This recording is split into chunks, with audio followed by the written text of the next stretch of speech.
right, we're live here on a Wacky Wednesday already. Is that what it is? Whip 'em out Wednesday or Wacky Wednesday? Whip 'em out Wednesday. Okay. Well, what is Whip 'em out Wednesday? Whip 'em out Wednesday was a radio bit. By Opie and Anthony? Yes. How did I know? Yes. Jesus. What happened to those guys? I know. I love those I think guys. somebody got canceled. That was when radio was radio. Oh, You know? yeah, It's back when you can actually have fun. just show up, Make fun of people. stuff. You know? Didn't Jim Norton have to issue like a bunch of life-changing apologies or something, right? No, I think he does that on a weekly basis. Oh, on, is that on right? some Sirius XM show that he does. I didn't know that. Okay. Oh, When did yeah. you have fun on radio, man? When did I have fun? Serious. Oh, yeah. When could It's you been have fun it's on been a radio? while. Let's just put it this way. It's been quite a while. It feels like forever, but it's been a few years. Right. Yeah. But we are inching closer to Eagles football as we are now just 4 days away, Eytan. How many? 4. I'm surprised you're not going through the all-time number 4s in Philadelphia sports. We can history. do that today. Yeah. We got 2 hours to kill, Stevie. Uh-oh. One of them days. Oh, Here yes, we go. it is. Here I've we already go. I did my podcast today. I'm fired up. I'm ready to go do something fun. Let's do it. It's in the middle of the week. Right. Let's get some of this wacky stuff going there. In the middle of the day. What? Yeah. Did you bring any wacky stuff? Because I don't know how much wacky stuff we have already in the can here. Well, you got some Well- wacky tobacco, I'm sure, right? But that's not something that can be done on the show. Like we need Right. no comment. Right. Otherwise, it's just hey, more of the same. It's what we got here. You know, It the is. Eagles are in Atlanta, and I can't imagine anything has changed with anybody's. Like if you had the Eagles winning on Monday, you probably have the Eagles still winning today. Mm-hmm. Yeah, Right? nothing's changed as far as that goes. I mean, I am getting excited, though, I have to admit, about Thursday night football this week. Good. Dallas and Tampa Bay. You should be. Yeah. We need something like this back. Now, look, there's plenty of college around and all of that, but this is like the first official game. Yeah. And it's a good one. Pre-game, let me tell you that. No, I'm not watching any pre-games. No, you It's don't my want 10th year wedding anniversary. Thursday, tomorrow is. And so we'll be at dinner. And I'm gonna actually DVR the game. I might not even watch it tomorrow night. I might get up very early in the morning on Friday and just zip through it. Okay. Like I like to do. Now, what would you do? Just fast forward through all of the commercials and everything Yes. like that? And Yes. you also can bail if you find out that it's a big or if it's like a blowout. Well, I'll know what the outcome is. So, yeah, depending on that, I can bail early. I will not watch any halftime nonsense. None of the pregame garbage. I have been out on all that stuff pretty much for a couple of years. You're not missing anything. Like there's nothing they can tell me in a pregame show, as far as for a national game that I don't already know. Seriously. Not any at any point. Yeah. Seriously. I mean, is there for you? I get some worth out of it, just because I want to see if the analyst is thinking the same thing I'm thinking. Mm-hmm. What does he think is going to make a huge bearing on the game? Mm-hmm. And it's almost like I want to see if they're right or wrong more so than anything. So I find myself doing that a lot. Mm-hmm. All right, if this isn't cover 2, this is actually man free, doing stuff like that, man. Mm-hmm. So that's what I get out of it. Do you get any of that really though in the halftime or pregame? Like, well, the pregame, you're supposed to build up to what you think is going to happen in the game. How they're going to attack certain weaknesses of the other team. right? That's what I get out of it. What player has to step up to really, get his team in position to win. You know what I'm saying? Who has to be the highlighted player? The offensive line has to play. Of course, we all know that. But there's certain guys that have certain matchups. All right. Well, let me ask you that about this game, because we don't know squat about either one of these teams based on what we saw in the preseason, because neither team did anything. They hardly played any starters. We got new coaching staffs on both sides of the ball. So, I mean, it's like Special teams as well. What's that? Special teams as well. Well, I'm Right. saying Atlanta and Philadelphia, both new coaching staffs, period. I'm not even, Well, yeah, of course, Eagles special are- teams and defense and offense, but both teams have brand new coaching staff. So we don't know squat. Well, yeah, but then I look at the matchups I'm going to see out there. Certain matchup, like Pitts versus Wilson. Now, Wilson is supposed to be one of the best. Eric Wilson's supposed to be one of the best cover linebackers in the league. So he's getting that assignment. So I think that, when they do man up, they do have him in a position. He's going to be lined up against Pitts. Good luck. So I want to see that matchup. Right. And then, of course, on the outside, how those guys are going to play. So I see all that stuff, man. That's what I look forward to seeing. Look, man, this Falcons passing attack is going to be deadly. And you're going to have like that rookie is going to step in, Big O, right? Where he's going to have a couple of opportunities for looks. Like this defense, it's not to say that the Eagles defense can't get to Matt Ryan. I mean, my God, if they can't, then there's a problem. But if Ryan gets the ball out fast, like all Arthur Smith needs to do, right, is just work this offseason on getting the ball out as fast as possible for Matt Ryan. Look, we've seen that with your guy in Pittsburgh. We've seen that with Aaron Rodgers. We've seen guys, it's like the serum for the older quarterback, right? Yeah. You get old in the game, you get the ball out faster, and it's life-changing. So if Matt Ryan's able to do that, that could be a huge problem for this Eagles team where that one matchup you mentioned is going to kill them. We got to look at this also, all right, you got Calvin Ridley against, both our corners, whether it's Slay or Nelson on the other side. But you get the ball out fast, it doesn't necessarily equate to great offense because now you just, all right, if you throwing a quick pass and they tackle right in front of you, it might not move the sticks good enough to get a first down. So, and I don't know what they're going to, if running the ball is going to be successful for this team, because, all right, Mike Davis is okay. I mean, he's not like one of the premier backs in the league. Yeah, Eytan seems to be pretty high on Mr. Davis. Well, he's a two-down back that you can throw to that Atlanta hasn't had in their backfield before. Yeah, but Cordell time, I should say. You're right. And Cordell Patterson, they like to play him like a running back / Well, that'll be H-back. Interesting to see what they do with him. Yeah. Yeah, he's creative. How creative can they get with him? With him, he's more of like, I don't know if you guys remember back in the Chargers, Harmon, he had passed away, but he's kind of that type of back. A guy that, lines up a tailback, can line up in the H position. He can line up in the wing position, put him out there at slot. You can use him in a lot of ways, run screens with him because he's not really a receiver anymore. He's more so a guy that is a gadget guy. So, but I'm looking at that offensive line. I mean, one of the Matthews boys, Jake Matthews, has been there for a long time. He's a pretty good player. But other than that, it gets kind of shaky.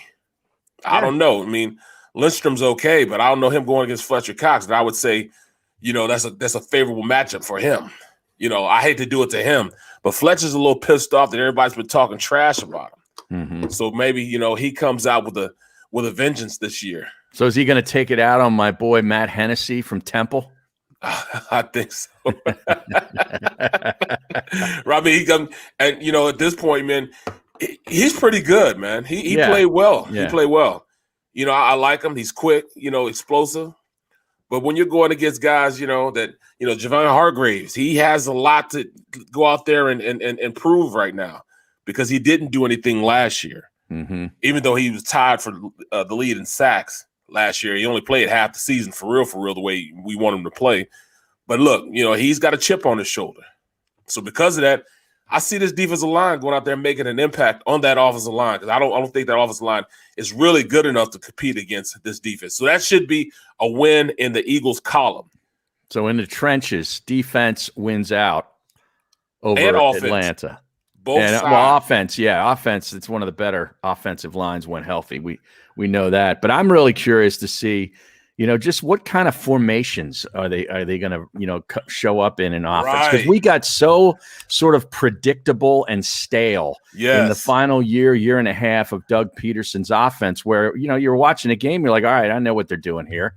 Like, I need to see, something creative. We've been told about how creative this guy is and how, great he is with wide receivers. How are they going to use Devontae Smith? How are they going to get him the ball in space? How are they going to utilize Rager? Different thing. That's the thing that I'm really curious to see because we really have zero to go on as far as like, well, I think they're going to do this. I have zero idea what they're going to do. I'm hoping they run the ball enough And I'm really curious to see, well, what kind of matchups they're able to scheme up offensively through formations. Great call by you, Harry. Great call by you. I do this for a living. I don't think this team's going to run the ball much at all, to be honest. You don't? No, they have two guys in here who are designed to be pass-catching backs that clearly Miles Sanders lost. Think about this. Miles Sanders lost touches in the preseason practice, of course, to Kenny Gainwell because Sanders wasn't able to catch the football consistently. If you have a bell cow back that you're running out there, regardless of the circumstance, he's not going to take you're not going to lose touches on first or second down, even if you are running a pass play where he's a fourth or fifth option. So that point, I think, and look, not having any basis of whatever to go on with Nick Sirianni, I think that he's going to try and throw the ball a lot. And look, that doesn't mean that Gainwell and Sanders to a greater extent aren't going to touch the ball. We could probably see even more touches for Sanders than we saw last year. But I think, you know, if you're going into it with this ground and pound mentality. But I just want to see more running than Doug Peterson did. I don't know. I don't necessarily know if he didn't run as much as we think versus game flow that would just dictate, all right, you're getting your ass kicked. You're not going to run the ball as much. I think it's going to be I think it's be a lot more running than they had last year, the year before that, you know, with Doug Peterson. I think, you know, that Sirianni understands in being from Indianapolis where, you know, of course, their head coach, he likes to run the ball. And once he started running the ball, it helped that offense out tremendously. So I think he's going to take that game plan. And I think the run-to-pass ratio to be healthy should be 55-45. With that, they could win a lot of games with that. And, you know, thinking about that, we're talking about this team being bad and you know, the expectations are so low for them. But it really doesn't matter what we think. It's more so what these players think. Because I don't know if you guys remember, back in 2017, they didn't have the best roster in the league. They weren't just above and beyond better athletes or have the better talent on these teams. But what they did do is play as a unit. And if he got those guys to buy into themselves as a unit, sometimes your physical attributes, you can get by without that. So I think this team is very talented in their first team, their first line. And if they play as a team, they could shock a lot of people, man. I'm telling you, they could shock a lot of people. Because it's the team concept, man. Eagles were 8th in the league where they passed the ball 62.2% versus the 38% versus the run. Now, that's league. If you look at the middle of the league where Carolina and the Giants are, it's 59%. So the only teams that were really throwing super heavy last year were Jacksonville, Pittsburgh, Houston, and Detroit. Now, those are teams that were down a lot. Now, Pittsburgh, remember, they had that resurgence towards the end. But Jacksonville, Houston, Detroit, these are teams that were down a ton last year. So is Philadelphia. Mm-hmm. Well, I think naturally speaking, if the Eagles are just better than what they were last year, better than a 4-win team than what they were last year, then it speaks to reason that they're going to run the ball a little bit more because they're going to be in games and they're going to be up more than they were last year. But I don't necessarily know if we can just afford the benefit of the doubt to Nick Sirianni that he's going to come in and change everything. This guy hasn't done a damn thing. You're right. That's what we're not saying. Benefit of doubt. He has no benefit. No, of he doubt. has We none. don't know what the hell he's going to run. I'm just hoping he does. Right. That's all. Wishing upon a star. I'll probably be disappointed, like I typically am. That's what I'm saying. Though, like, based on what are we talking about here, right? We're talking about what I would want to do. What I would do. Right. We're mostly talking about a wish list. You know what I'm saying? I mean. What's on the Christmas tree? Yeah. That's what we're thinking right now. Because I also have a second-year quarterback that played all but 4 games in his career, and he played nothing in the preseason. I'd kind of like to ease him into the season, not having to throw the ball 30 to 40 times a game and use a little bit of running game. That's all. Yeah, he saw how Jonathan Taylor helped that Indianapolis team run the offense. He had an aging quarterback there that had no functional mobility in the pocket. Phillip Rivers wouldn't run away from anything. Yeah, so they had to run the ball. Remember, he came in due to an injury. Don't give these guys credit that they saw this and started the season that way. No, they did start the season running the ball a lot more, and then they stopped because Jonathan wasn't really doing anything. He had got hurt. And towards the end of the season, they had to help their quarterback out because T.Y. Hilton and all those guys were out, which they had to run the ball, and it helped them out tremendously in running that offense after that. Well, Hines remember, they were throwing to Hines from day one. Like they were using that backfield. That's my point, is that I don't think these guys, I think they lucked into it in Indy more so than some crazy game planning. Like Tone says, okay, I'm finally starting to warm up to Nick Sirianni. It took 8 months. Based off of what? Based on what? Yeah, exactly. Off of what? Right. Like Nick Sirianni, I swear to goodness, man, this guy is going to be out of here in 3 years. In 3 years, he's going to be gone. The over-under. Why? What? Because he can't coach, and he doesn't. We don't know if he can or not. Right? We just said we don't know what he is. These bullshit platitudes, and he's got these. Because anytime you try to coach's son, you know what coach's son. Who the hell cares about that shit? I can tell you everything I need to know about Nick Sirianni. He's a blockbuster Vin Diesel movie with no substance to it. There's no plot to it. There's no writing to it. It's just a lot of explosions and car races, platitudes, and oh man, let's see if we can have this car race a train, and then Vin Diesel could jump from the car to the train, and then do some flip, and then duck. I'm a Fast and the Furious fan, so I'm all in. Oh man, I'm a Fast and the Furious fan, so I'm all in. I've never watched one of those, and I never will. It's the lowest common denominator of blockbuster entertainment. Where I understand that it's nothing but cars and dudes that with muscles and he wants to whoop everybody's ass. I get that. He couldn't, and I love that. He wouldn't understand Inception if he watched it 10 times over. I am out on Vin Diesel. Anything Vin Diesel, I'm out on. Man, I love it, man. Except Boiler Room, that was a good movie. Well, that's not a Vin Diesel. He wasn't even Vin Diesel in that movie. Well, that's why it was a good movie. That's exactly right, bro. I love cars. I mean, he's one step above porn. Okay, right, but dog, I love cars. I love fighting. Yeah. And I love, they have the women in the shows, some of the finest women in the show. So, yes, I love all aspects of that, just like I love football. Football is a gladiator sport. Guys out there, choking each other. I like the aggressive gladiator nature of football. It checks all the boxes for me. Fast and Furious, though.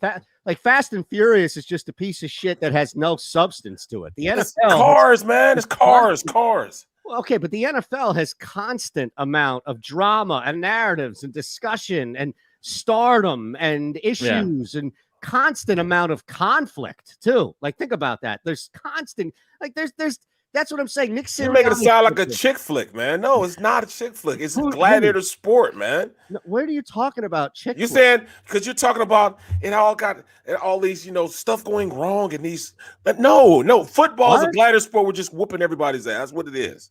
When did I say it isn't? What I'm saying is now describe what you just described. You said it's what? Conflicts, chick flick. No, you didn't say chick flick. Well, I'm saying chick flick. That's where you described it. No, I didn't. Describe the way you just described it. I said that there's substance to the NFL, like substance, chick flick. Conflicts, chick flick. That's what I want substance in my movies. Like I want script. Do you not see or hear what's going on? Like the NFL is talked about nonstop. It's constantly discussed. There are narratives, there are angles, it's conflict, there are heroes, there are villains, it's substance. That's what my point is that it's as deep and as thick of substance as you get. And Nick Sirianni is just on the surface like a scab. That's all. Like, who cares? He's going to be here and gone. Here's the thing. I don't think you can say that, just as you can't say what Tone is saying, that he's warmed up to Nick Sirianni and it took 8 months. Like, how are you warmed up to him? And how are you out on him already? Like, I don't understand how either can be true. Because you don't know anything. You don't know what you don't know. I know that he didn't earn this position, that he was given this spot as a result of being the only one who would take orders from above nonstop. There's no high-profile name that was involved in this search.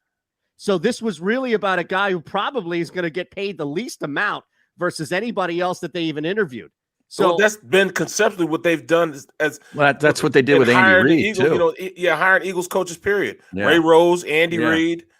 Nobody wanted Big Nobody Ben. wanted Doug Peterson either. Nobody wanted Doug either. Yeah. Hold on a second. You can't ever use. Here's the thing: the Eagles have taken this away from you. You can't ever use, right?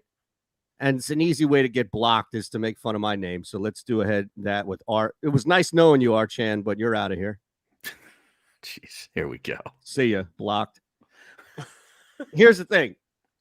It's one thing, right, to talk about how Peterson was some mined piece of coal that turned into a diamond, right? The reality is that they blew that. They burned it out. They ruined whatever positive Doug Peterson was in coming here because they didn't know how to deal with it. So they don't get any credit for mining Doug Peterson. They don't get any credit for that because they ruined it. They turned around and ruined it. They ruined whatever good nature they had. Barrett's like, hey, look, nobody knew about Doug Peterson. Harry's saying the same thing. That's fine. If Doug were still here, you could roll that out and say, look, this is what happens. But the Eagles ruined Doug Peterson. The Eagles were the ones who turned this whole thing in. But they did manage to get a Super Bowl somehow out of it before they ruined it. Exactly. So you know what? The Miami Marlins got 2 World Series out of clearly a non-sustainable way to win. So are you just going to rest on the fact that they got lucky and they got this whole thing with 2017 and there you go, and that's fine. I can die a happy. Well, it can be both ways because they were a very sustainable winning franchise under Reed, but never got the full Monty. Then they end up getting it with Doug Peterson. So I mean, either way kind of works, right? No. The thing is, they got, and if anything, hindsight has shown us that they got lucky with Peterson and they didn't know how to handle it. Well, I mean, getting lucky, it really was sort of going back to the Andy Reid well, and now they tried to do it with Frank Reich, who was here for 2 cups of coffee until he went somewhere. They go where there's familiarity. Well, see, and it's worked in the past. I don't know that it's going to work this time. But I can't sit here and say he's going to be a failure because he has the team watch Kobayashi tape and breaks down how Kobayashi attacks eating hot dogs and relates it to football. Is that true? Yes. Look, I stand by my statement even more. I didn't even realize that. Oh yeah, he was showing tape of Kobayashi. Come on, and why can he compete with Joey Chestnut? Because he has a process and the way he dips the hot dog in the water and the temperature of the water. I read this last night. Well, look, and that's what I'm saying, and that's exactly why I say I don't believe in luck when it comes to football. You know what I'm saying? But this is what I'm saying. Luck luck is hard work and preparation, right? That puts you in a position to be lucky. You know what I'm saying? If when hard work meets preparation, yes, right, and opportunity, yes. So I think that's the basis on how these coaches go about their business. Now, Nick Sirianni's crossed that T. He got these guys working hard. He's got them pointing in the right direction. Just like in 2017, Doug got all those guys to believe in his system. Right. And they were definitely not the most talented team in the league. They won because they prepared hard for it. They believed in themselves enough that regardless of the outside chattering, they were going to go out there and accomplish that goal. There's nothing stopping this team from being the same way. If you look at it, they're actually pretty good as far as they're one deep. Now, as far as them being a team that that has great backups, we don't have that. No, but we do have a really good starting lot of guys. You do have a good backup at. What's that? Quarterback position. I'm dead serious. Like Gardner Minshew is the best possible scenario for whenever Jalen Hurts goes down. They don't have to change anything. Mm-hmm. He won't touch the field. I'm not gonna say that. I can't say that. He won't be the backup quarterback until next year. I think they'll play. They would definitely play. They'd play Flacco before him. Well, okay. Yes, no question.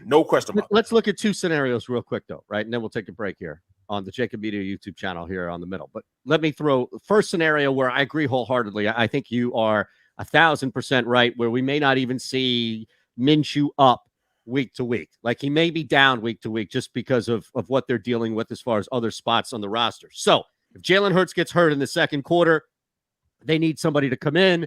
I agree with you. I don't even think you can make this argument that it would be anybody else, especially, of course, if Minshew's down. But even if Minshew's up that week, it's clear, right, that they would just throw Joe Flacco in there as a Absolutely. stopgap. All right. Yep. What about the other scenario? And you know where I'm going here, Barrett.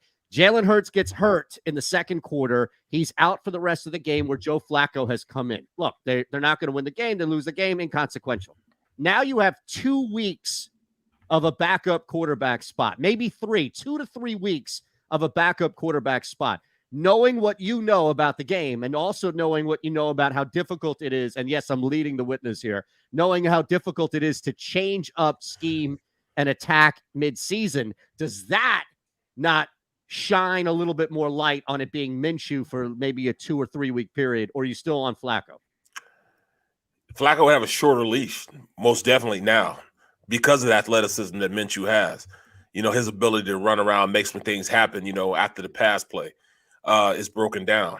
And that would make things in that scenario, they probably would flip.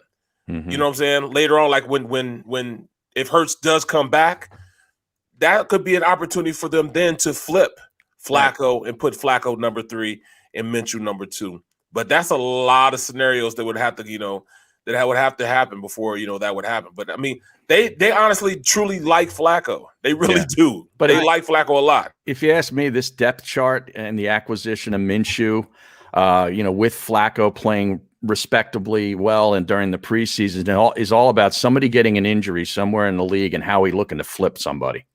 More than it is who's the perfect backup for Jalen Hurts. Well, because they're a QB factory. Who's flippable right now? Zach Ertz? No, I'm talking about a quarterback position. Yeah, if there's one of those two guys, yes. Yeah, but Gardner Minshew, like that's not flipping. You're not going to gain anything more from that. What are you going to gain? Another 6th rounder or something like that? It's not Gardner Minshew's in demand like Bradford was when. Well, that's what he's saying. If that demand does occur where there's an injury and somebody's looking for a starter to come, both of those guys are starters. Both of them are. Well, I will give them an opportunity. Like if Dak Prescott goes down, you think they're going to turn the keys over to Will Grier with that team, or are they going to look for a better option? Rounder, Harry. They're not going to give up a 3rd rounder. Yeah, well, yes, that's my point. They would. They just necessity breeds that, though. Necessity breeds that. I mean, it happened. Like I said, it happened. It happened with you know, when Carson became the starter. It happened. Bradford had a pedigree that Gardner Minshew does not. And Flacco does. Oh, so you think Joe Flacco gets? Yeah, for what? I would think Flacco more than Minshew. I think Minshew's so low affordable. Howie would love to be able to keep him for these next 2 years as the backup, knowing how cheap he is. Yep. You guys, man, you guys are out of your mind. Hey, let me ask you this real quick, Barrett. All right, would you consider The Wire a chick flick? The Wire? Hell no. No.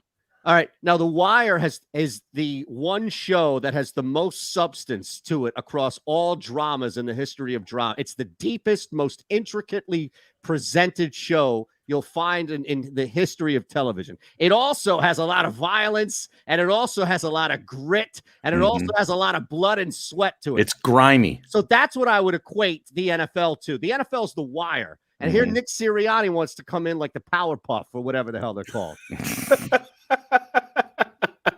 That was my point. Not a chick flick, but hey, the balance of the two. You got to attack those hot dogs and wet those buns, man. You got to attack it. We got to. It's a method. Yeah. A method behind this. Is there audio of this? Is there any how did you find this out? I read it on Philly.com. EJ Smith. I need more of this here. I will take a quick one. Hit us up. More people popping in, so we remind you to smash away on that like button. Make sure you're subscribed to the JAKIB Media YouTube channel. It's the Middle Live and Local from the Fritz and B and Cooley Law Studios here in Philadelphia. If you know someone who suffered a personal injury, contact Brian Fritz directly. In the Middle is sponsored by Pure Bull Beef Jerky. Get yours now. Go to steersnacks.com.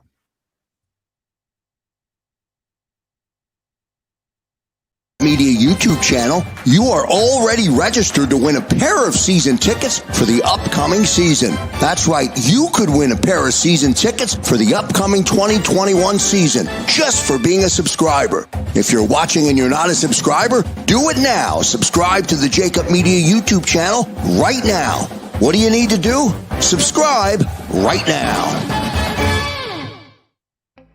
As a hard-working American, you've never experienced how tough life can be until now.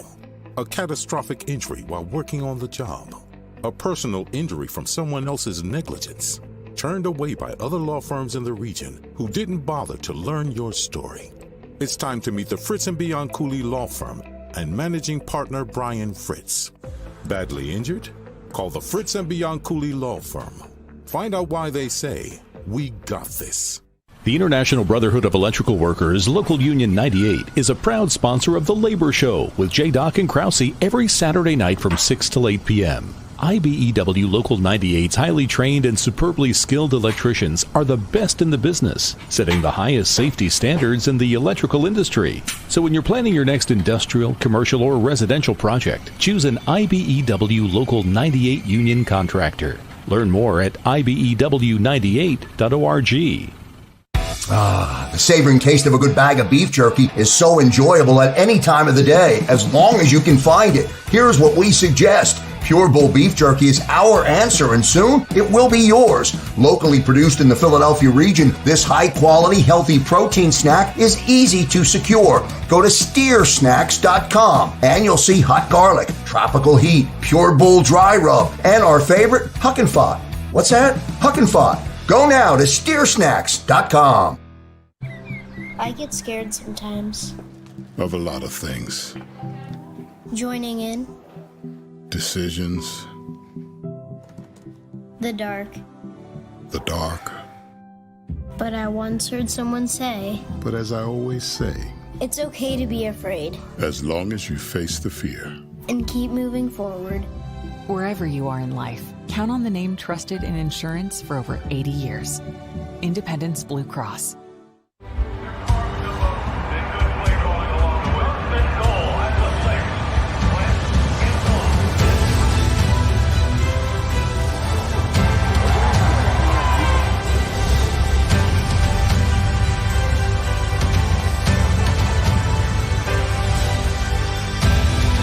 On the field of life, First Trust Bank is there for you.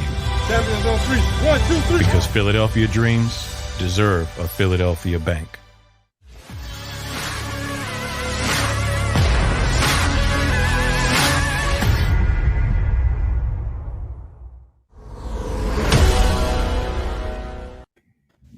All right. We're back now. Where's the music? What's going on? Does that make you feel better? A little bit, yeah. Jesus. All right, now I got the hard fade and all. That's all.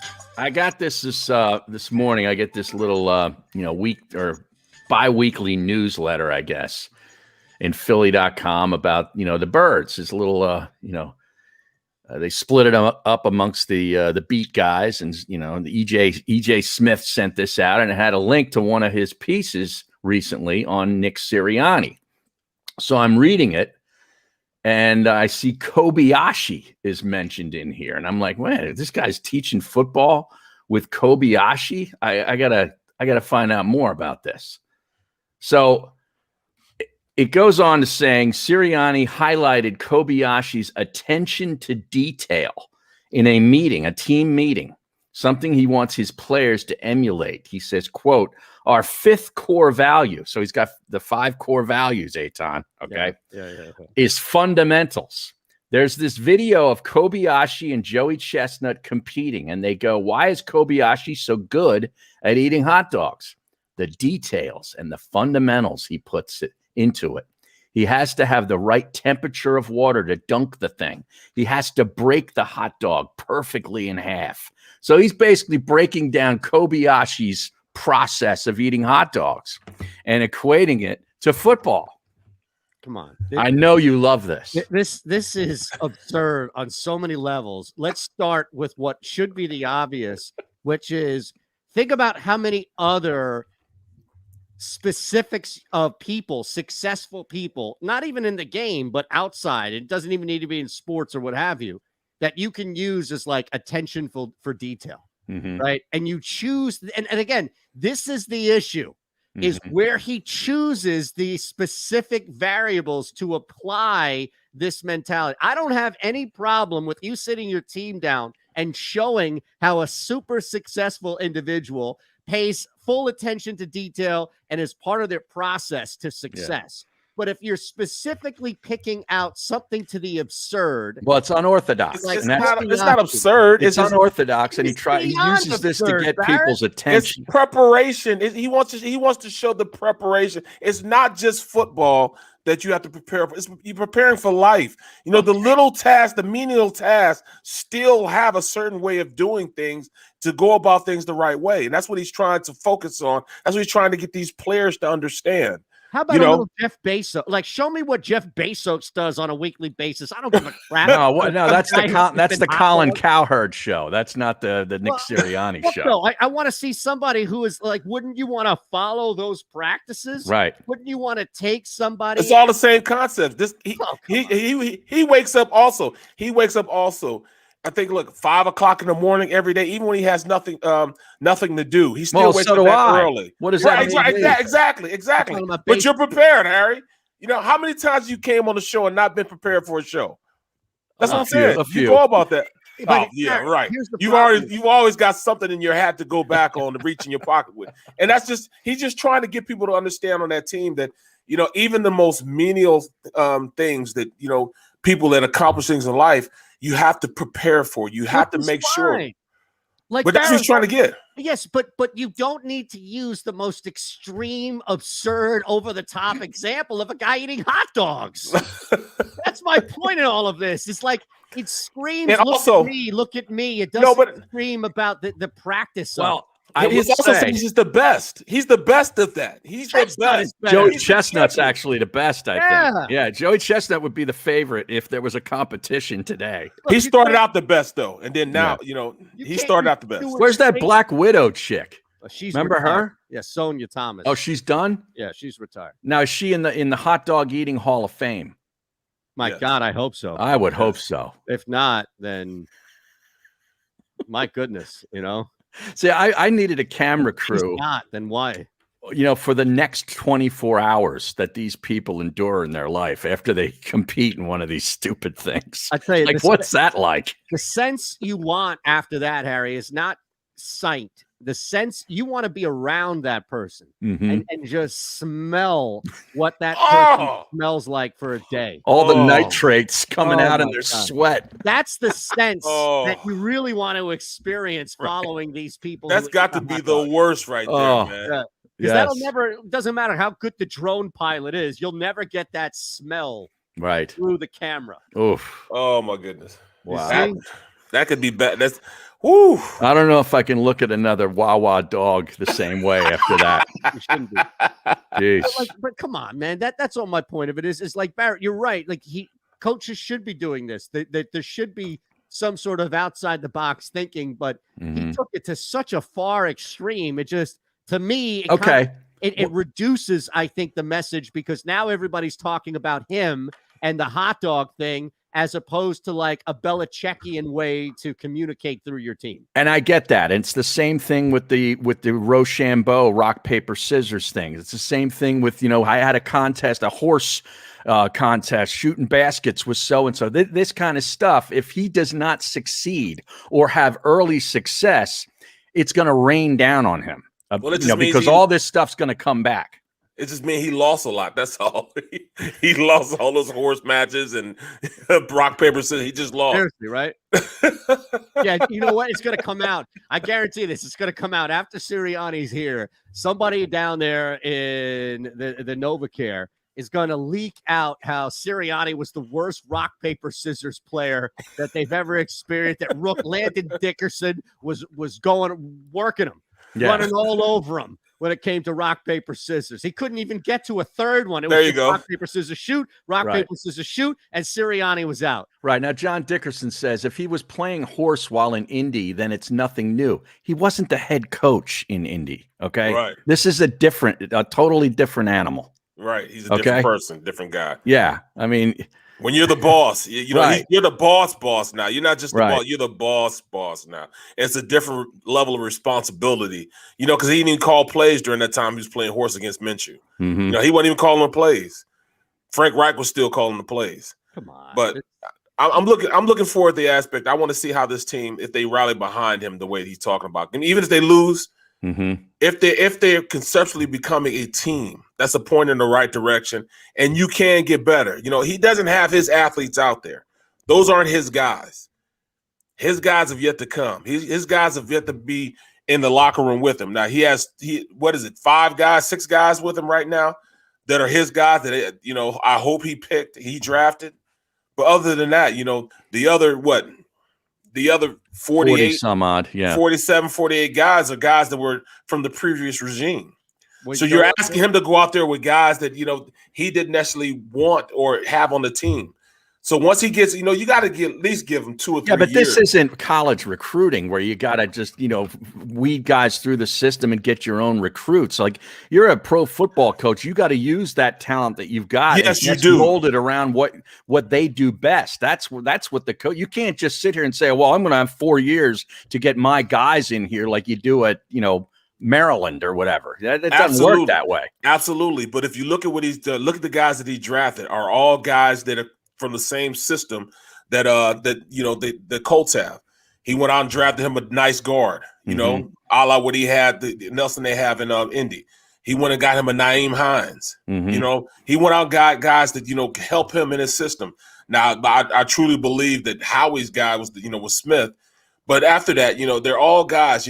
Kendall is a guy just like Naeem Hines. He wants guys that are go out there and basically go and do what he saw in Indianapolis, and that's the direction in which he's going.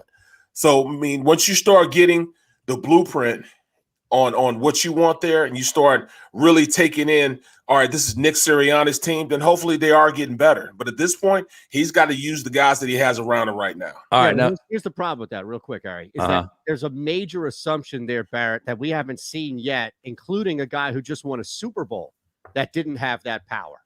So I don't know.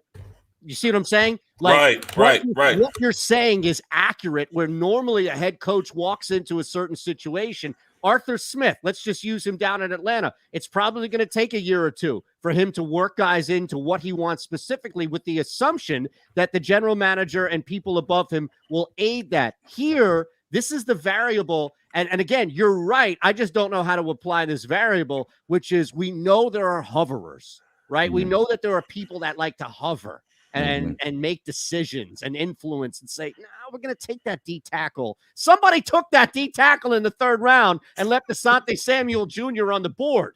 That's all I'm saying. Is that and apparently Howie Roseman addressed that today, that the guy that Donahoe wanted was another defensive lineman that eventually from UVA that went to the Lions. He's at least telling people that it wasn't a cornerback.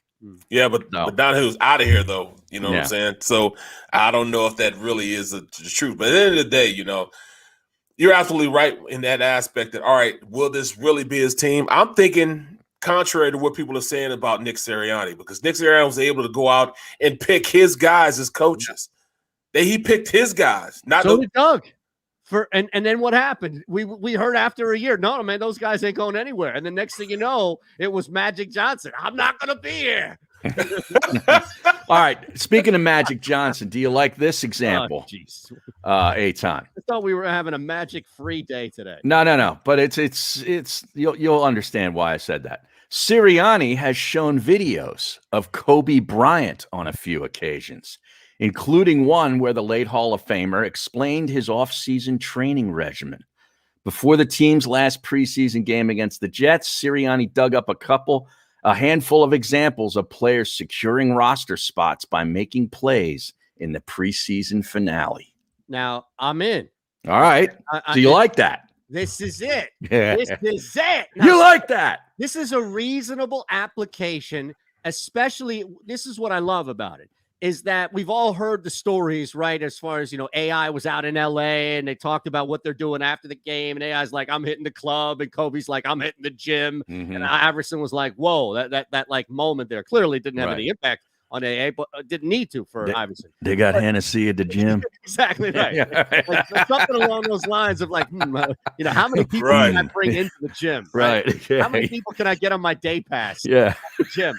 But the point being, though, is that you're looking at one of the best in something more reasonable parameters here, where you're showing somebody in Kobe Bryant to guys who may not know a lot about that, right? Like may not know about the intricacies of how Kobe really worked. And look, I'm just going to be completely and 100% frank here. And Barrett and Harry, to your life experiences, can either back me up or tell me I'm full of shit. But the average player on the Philadelphia Eagles is going to sit and take in, and dare I even say have chills when they see Kobe Bryant, who is this generation's MJ, Right. who is this generation's be-all, end-all, versus some asshole eating a bunch of hot dogs. I'm sorry. But like that's going to last. I don't care if it's Fletcher Cox, if it's Devontae Smith, if it's Howie Roseman who just walks into the room. Like you can't watch that Kobe Bryant and not be impacted. Whereas, that the hot dog thing comes and goes. That's all my point. You got different levels of examples that you're using. That's probably the most extreme that you can come, because guys aren't going to do what Kobe did. Kobe thought of himself like an investment banker. He would invest in himself. You know what I'm saying? He would deposit in himself. Yeah. So if that meant him working out 3 times a day, he would do that. He would never miss an opportunity to deposit in his future. So if it took him waking up 4 o'clock in the morning, working out till 8, then turn around and get right back in the gym at 12, and then right back in the gym at 4 o'clock or 5 o'clock, he was never going to miss those deposits. So those are extremes that, the average person, the average man, I'm not saying that these athletes are average, but their amount of discipline is nowhere near what, Kobe is. Right. But what's his name? Kobayashi? Yeah. Kobe, not Kobayashi. I know. Yeah, Kobe. Yeah. No, I'm talking about Kobayashi. He's the same way, man. He's the same way. He's got to soak him a certain way. He's got it's like 1,000 free throws. You know what I'm saying? Man. 1,000 hot dogs. Let me take the obvious one off the table, and James Harrison. Let me take him off the table. But who comes to mind that you played with that was like that, where it was like, I love that phrase you just explained about Kobe, how he was an investment in his own sense. Like he was his own bank when it comes to that. So clearly, like you and everybody else busted their ass when it came to practice and when it came to especially off-season stuff. But outside of Harrison, who's the guy that comes to mind that you knew you knew that person didn't have an off-season. You knew that person didn't have a vacation. You knew that person didn't go home for the bye week and hang with the family. They were working out. They were doing stuff like that. I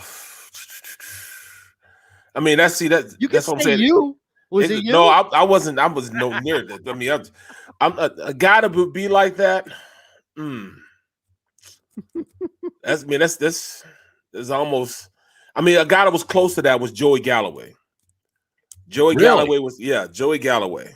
I mean, Joey Galloway could bench 400 pounds. Really? Ran a 4.3, 4.240, but he was so insistent on working out. I first came across Joey Galloway. I was playing in the East-West Shrine game together, and it was this guy named Scott Graggs. He was my roommate, and then Napoleon Kaufman and Joey Galloway. Both of those guys were roommates. And I can remember, we became real cool, during that, time at the East-West Shrine game, and they were knocking on my door at 5 o'clock in the morning. I'm like, man, what do y'all want? Hey, man, we're going to lift weights. Right. So the first 3 days, we were there for 5 days. The first 3 days, I'm good. I'm like, all right, I'm getting up too. So I go and I work out with them. They're using the same weights I'm working. Both of those guys were just strong, cock strong. Wow. I mean, it was just 400 pounds, benching, squatting like 600 pounds. And you could tell that's how they approach the game. You know what I'm saying? That's why they, those are the extremes of just straight working out. That's what those guys do. And then, you got me and Scott Graggs. Like, okay, You know what I'm saying? Yep. So it's really hard to make an example of a guy that really, you know, had the same would put the same deposits in that bank every single time, but you know, without even thinking and going and doing it. I mean, it's hard to have examples like that. Maybe not even Brian Dawkins was that disciplined, you know, and he's a Hall of Famer.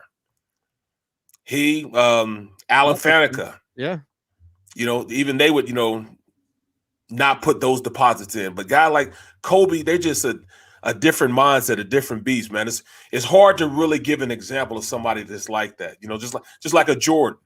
He was so he was so tied into winning that he would do anything to win. You know, I've been around people like that too. They would do anything to win, you know, whether, you know, whatever it took, whether it's going in, paying somebody early, you know, so he can govern the outcome or something, or, you know, whatever it took, they would do anything to win. You know what I mean? And there's certain people like that, certain athletes like that. They're just wired differently. Okay, now help me out here. What's Joey Galloway or James Harrison's reaction to being sit down and watching some guy dump hot dogs in a cup of water and slum down their throat? They would look at it way differently, man. I'm telling you, they would look at it way differently. Yeah. No, I'm sure, you know, there's a lot of eye rolls, or there were a lot of eye rolls early on. Yeah. Right. You know? Right.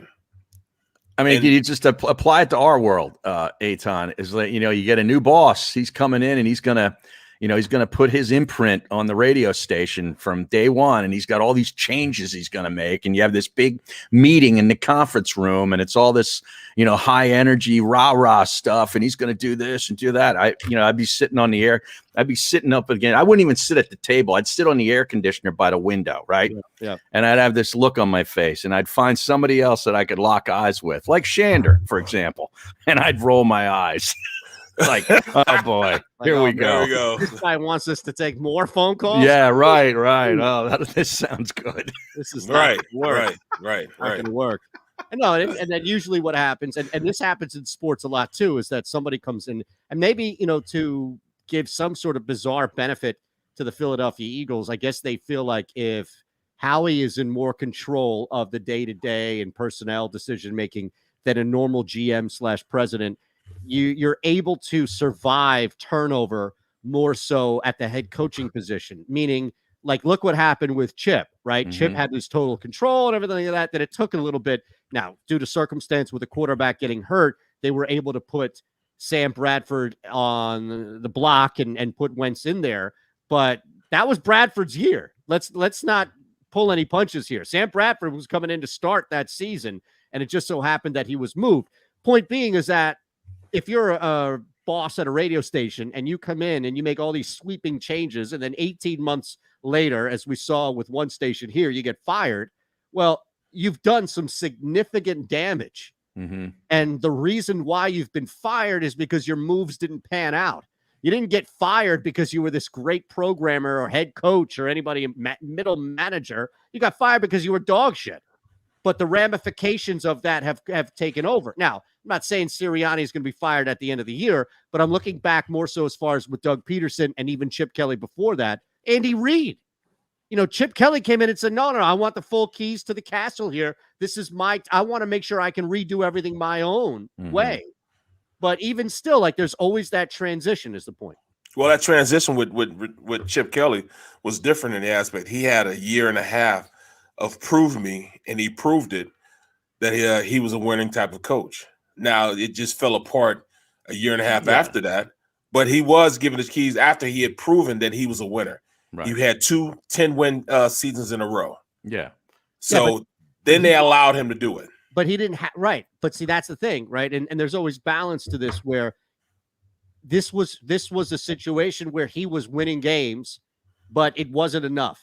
He couldn't get over the top. He said, I can't get over the top because I don't have my players here. I can't put my culture and my players in. And nobody wanted to do that. Nobody wanted to, like, he lied and said, allegedly, right, that he had no idea they were trading Shady. Remember that bullshit that we got? Yeah, that was straight out lie. Like that, right? And then, you know, it takes the most gullible of gullible people on the planet to believe whatever leak there was that Deshaun Jackson was in a gang and that's why he was released. But the point being is that he lost so many people in that locker room that even winning 10 games wasn't enough. Bro, he lost me when he didn't like the lunch lady, man. How do you not like the lunch lady, bro? You know, he wouldn't speak to her. He wouldn't speak to people inside the building. That's a bad sign, man. You know, you can't go about your business like that, man. You know, you think you're up and above people like you can't do that, man. Yeah. You know, same people you see going up, the same people you're gonna see going down, man.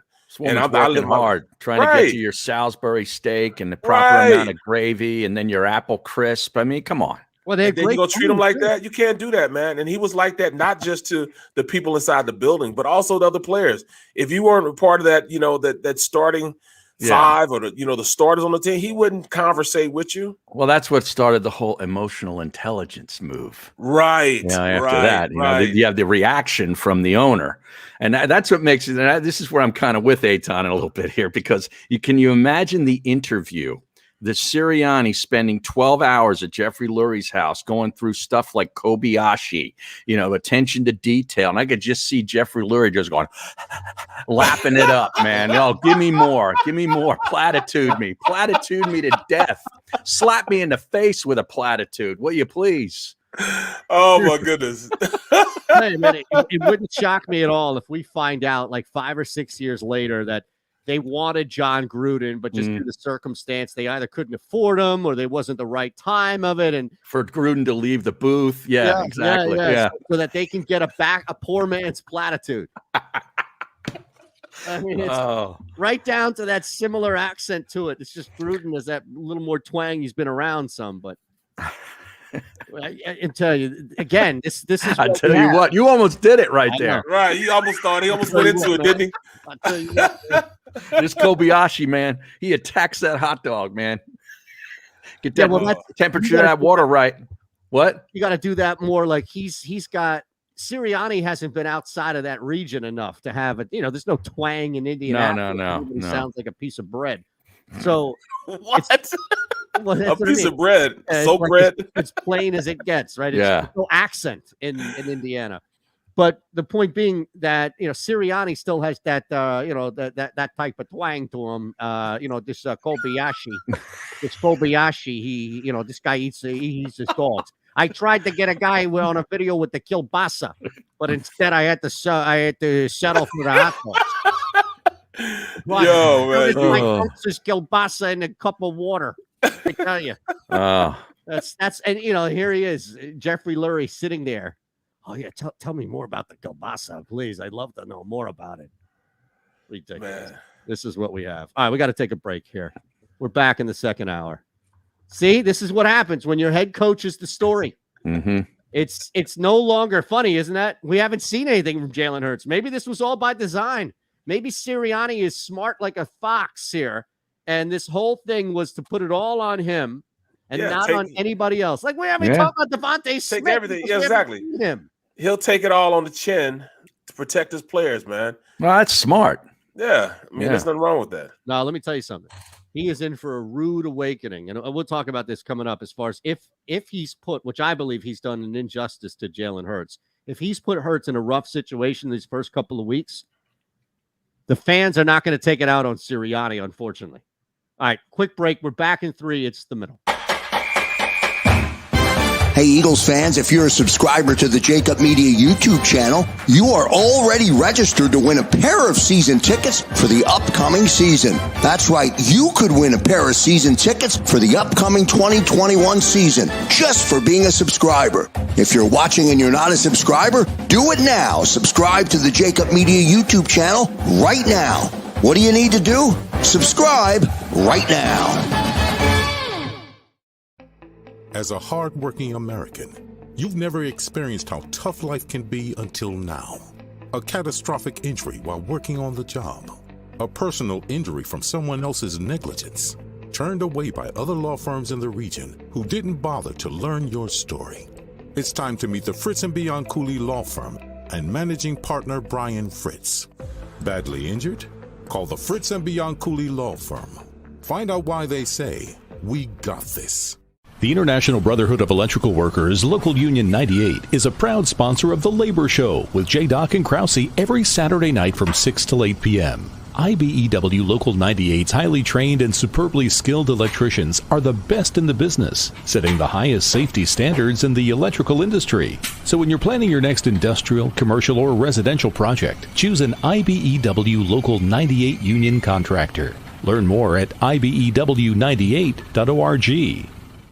The savoring taste of a good bag of beef jerky is so enjoyable at any time of the day, as long as you can find it. Here's what we suggest. Pure Bull beef jerky is our answer, and soon it will be yours. Locally produced in the Philadelphia region, this high-quality, healthy protein snack is easy to secure. Go to steersnacks.com, and you'll see hot garlic, tropical heat, Pure Bull dry rub, and our favorite, Huck and Fod.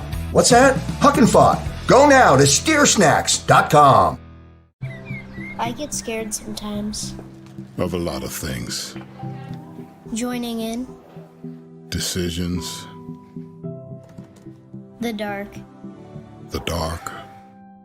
But I once heard someone say, But as I always say, it's okay to be afraid. as long as you face the fear.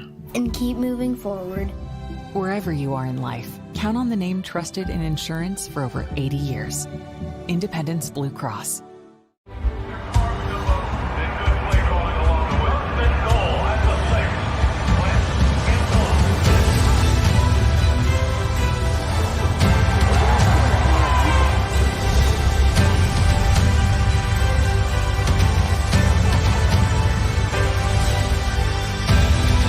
On the field of life, First Trust Bank is there for you. Champions on 3. 1, 2, 3. Because Philadelphia dreams deserve a Philadelphia bank.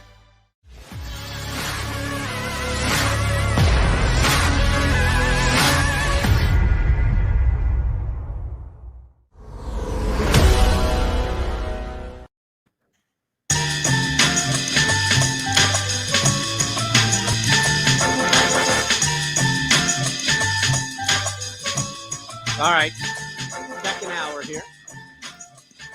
Anything new pop in? We're gonna have Fred McCrary stopping in at 12:15. Former fullback of the Eagles, got drafted when I got drafted back in 1995 from Mississippi State. What's he doing now? Playing a lot of golf. Oh man, that's all he does, man. Is play golf.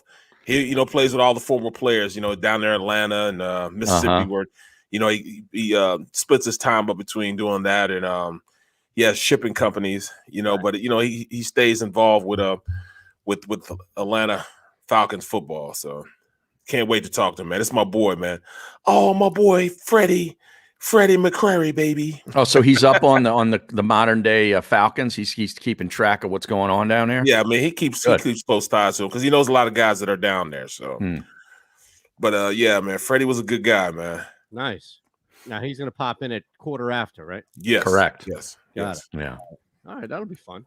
Well, now, Eytan, this isn't a radio show. They're not repeating everything every 10, 15 minutes. You yeah, I pop saw in, that. That's why you hit the notification bell so you don't miss the show. You straggle in here an hour late, we don't catch you up on something. Right. Who was that? Somebody on the stream. Oh, okay. I mean, just reset. It's not a radio. Reset. Give out the phone number. We'll tell you to keep subscribing. We'll tell you Right. to keep hitting that like button, and we'll remind you this is another opportunity, again, with that notification bell, so that you get a heads up and you get an alert, and you could be here like Joey B is at 10:50. Well, right. And plus the fact you subscribe and get the notifications. But if you subscribe, you can win a pair of Eagles season tickets this week. Correct. Well, Joey B, I thought Joey B was he's out something happened to his car. He had a car accident or something, or he pulled on the side of the road, flat tire or something. So he's listening to it out there while he's trying to get his car ready. So he's a dedicated guy, man. Oh, is this like live as it's happening? He's banged up on the side of the road here? I think so. I think it said that. I read that earlier in the stream. I'm surprised you didn't bring it up. Yeah, I'm surprised you didn't just verbalize it. That's a prime Barrett go to the stream moment right there. It was, but the only reason I didn't because you had an epic rant going on, talking about Hot dog. dunking warm water hot dog buns and Yep. Shame on both of you for enabling this. Seriously, like this is the latest. I just read this from Brandon Gouton at Brandon Lee Gouton, of course. Nick Sirianni, quote, "The hay's not in the barn yet. There's still a lot of work to be done." Oh my God. Did he use the hay in the barn quote? He just did. Wow. Oh, He I just love did. it. Ah, Wow. man. Is that investing? Is that investing in the place? Is it? He's a stock market guy, invested himself. Do you think he's got banker? one of those calendars on his desk where you turn the page to the new date and it's got a quote, like a coach quote platitude on it? Hold on. Let me pull this up here. Wow. Inspirational quote calendar. Yeah. I'm telling you, every week there's something new, right? Self-standing, or you can just keep flipping it over. Mm-hmm. Now I need to pull up examples of it because all I'm getting is just the opportunity to buy it Right. on Amazon, which I don't want. No, JP wasn't always. Oh, he wasn't always in the gym. JP was always probably at the casino, but not in the gym. Here we go. I love that too. Like 12:04, maybe watching on a delay, which is totally cool. Right, Kevin Savard asking. See, that's fine. We don't mind you asking questions about stuff we talked about. But now here's the thing. A year of inspirational quotes. This is March 27th. Do one thing every day that scares you. That's Nick Sirianni. All right. Do one thing every day that scares you. Okay. Oh, get out of your comfort zone. Here's another one. Every end is a new beginning. No, that's perfect. Okay. That is perfect. Tell you, man, Bro. every end. At the end of a practice, it's a chance for a new beginning. Right. Bro, that's fortune cookie nonsense right there, man. He's just he ordered a bunch of food when he first got here, and he loaded up. Half of his signing bonus was just loading up. He probably has one of these Costco-sized bags of fortune cookies, and every day he's cracking one open. I bet you look on the ceiling when he wakes up and looks up, Carpe Diem. Yeah. Right on Right. Barry, Seize the probably has day. that tattooed on him somewhere. I Yes. guarantee he has that tattoo. Here's another one. Carry out a random act of kindness with no expectation of reward. Safe in the knowledge that one day someone might do the same for you. Karma. Exactly. Exactly. Yes. No, But that's a coach's son, man. That's coach's talk. Oh, That's SD on the stream. You got to get comfortable being uncomfortable. That's a good one too. I love it. We'll solicit all of them. Yes. Absolutely. I like that, man. You know, That's what coaching is. That's a part of being a coach, man. You have to do that. well, It comes with the territory.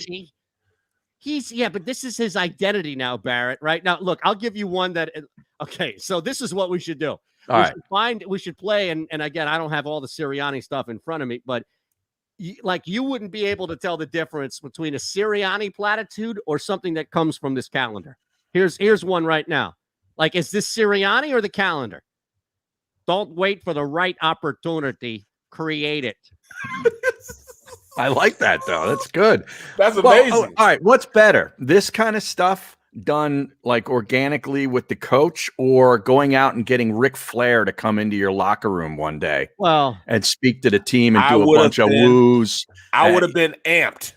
I'd have been in order to be the man, you gotta beat the man and all that kind of stuff. Woo! Because he's for hire. Yeah.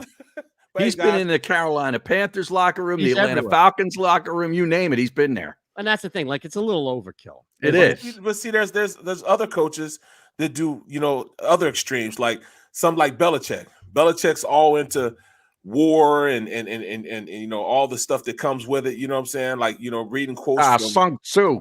Yeah. You know what I'm saying? Give me a Sun Tzu quote, Eytan. Hold on, let me find. I've like. By the way, that one that I read that you guys like was George Bernard Shaw. For the record. Okay. Tremendous writer. I don't right? have any. These are all like from E.E. Cummings or Earl Nightingale or things like that. Here's Henry David Thoreau. Okay. Henry David Thoreau. Let me my accent's all mixed up. Be true to your work, your word, and your friend. See, that's all right. I can see that. Like, Barrett walks into the Eagles locker room. You know how, what is the message at Notre Dame when you walk out, right? Play like a champion today. Exactly. And when you walk out of the Eagles locker room down at Lincoln Financial, it says, be true to your work, your word, and your friend. And then there's a picture of Sirianni like wagging his finger. Right. Well, I mean, some guys like, like I said, some guys like, Winston Churchill or some Pearl Harbor vet that comes in is going to talk. You get all those type of different rah-rah people that come in. Yeah. They give it all those type of things to you, from a player standpoint. Just trying to get you riled up. So, though, you got a war hero coming in there giving you stories about living in some trench in Korea, then absolutely that should fire. Right, fire you up no matter what you're doing, right? Right. So some guys do that. No, I think that's fair. Look, the only reason why I'm busting on Sirianni on this stuff is because he has already established this identity. If the first platitude we ever heard was today, saying that the hay's not back in the barn, there's work to be done, etc., then I think, we have fun with it. But it seems like every single day he's got something new. All right, here's a good Sun Tzu one.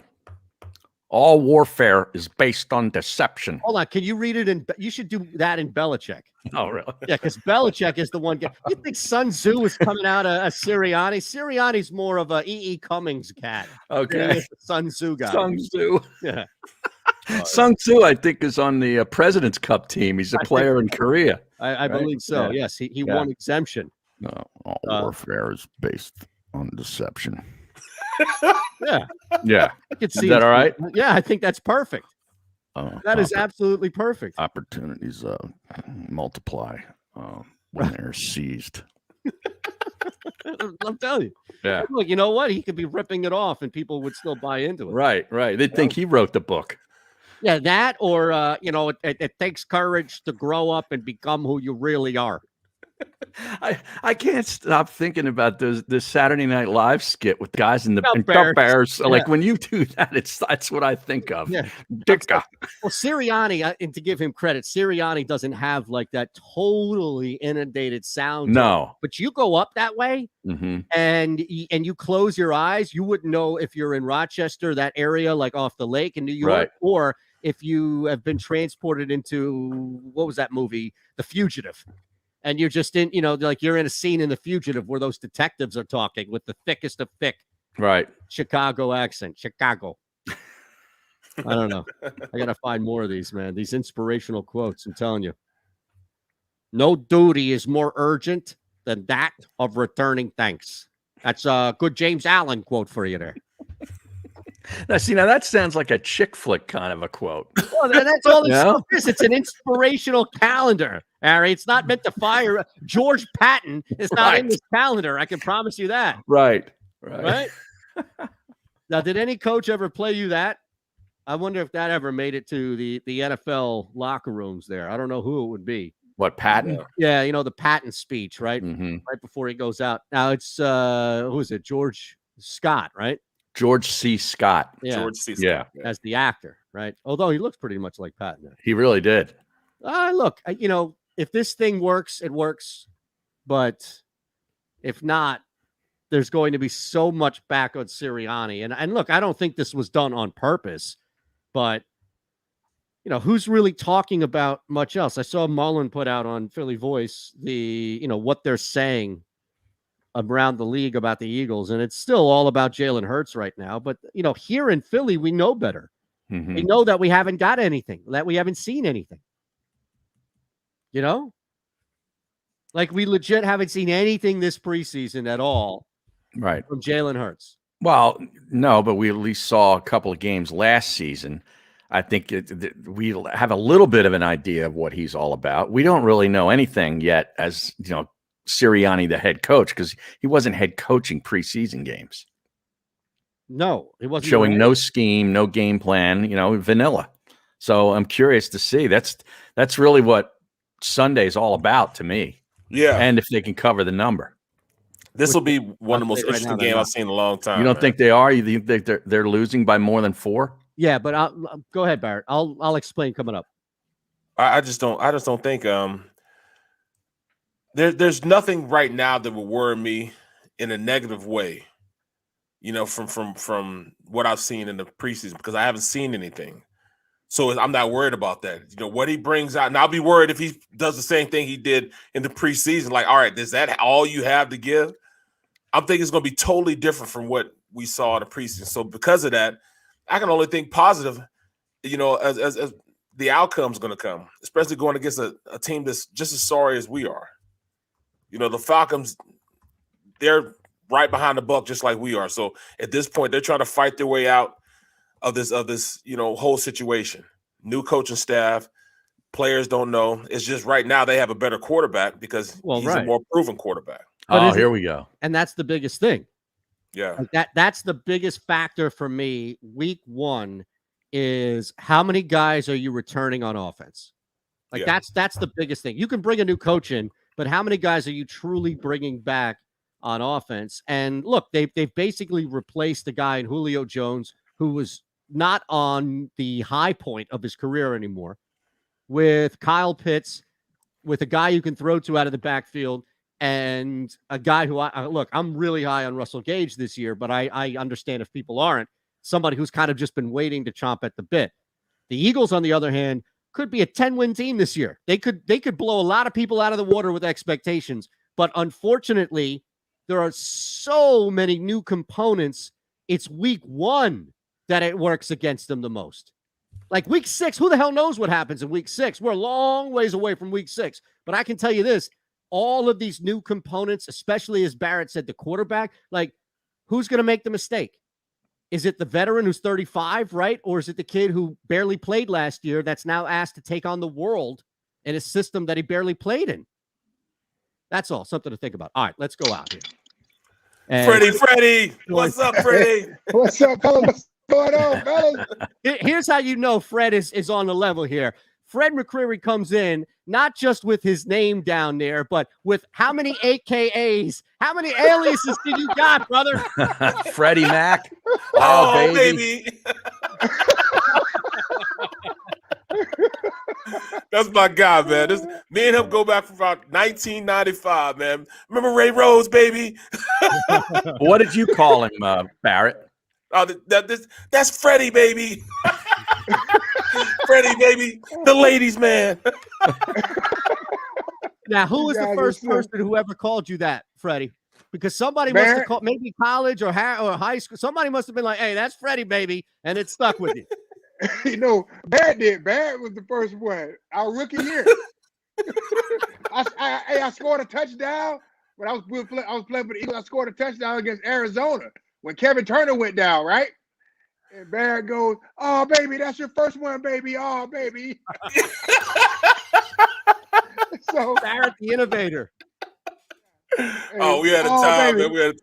Hey, see, we're talking about these speeches, guys give before, the season. Nick Sirianni, new head coach and everything. I know the Falcons have a new coach too, but remember that speech we had just before we go out and we played the Detroit Lions. I know you can't say it, but man, he said, "Hey, come in and the brand new sheer curtains you had." Ray Rose was triple like, what? Yeah. Okay. Yeah. Ray Rose was not suitable for a workplace. NSFW. Yeah. I agree. I will keep that quiet. I agree with you. Harry, I agree with you. I just feel like my rookie year was an adventure, to say the least. Right. We had some characters on our team. You remember Barry Wilburn? Yep, remember that? Oh, yeah. Kevin Johnson. You remember Kevin Johnson, the nose tackle? Yeah, they went and got him out of a liquor store. He was out of a liquor store. No, it wasn't a liquor store. Was it a crack house? Oh, we got an issue with Freddie's. His wife didn't know where he was half of the time. I know. Oh, man. Maybe his wife dimed him out to the squad. Hey, take his ass back. No, he would be gone. He'd be missing for like 2 weeks. He won't come to practice. He'll come to the game, though. A lot of people didn't know that. Remember Kirk Covey used to smoke cigarettes at halftime? Yes.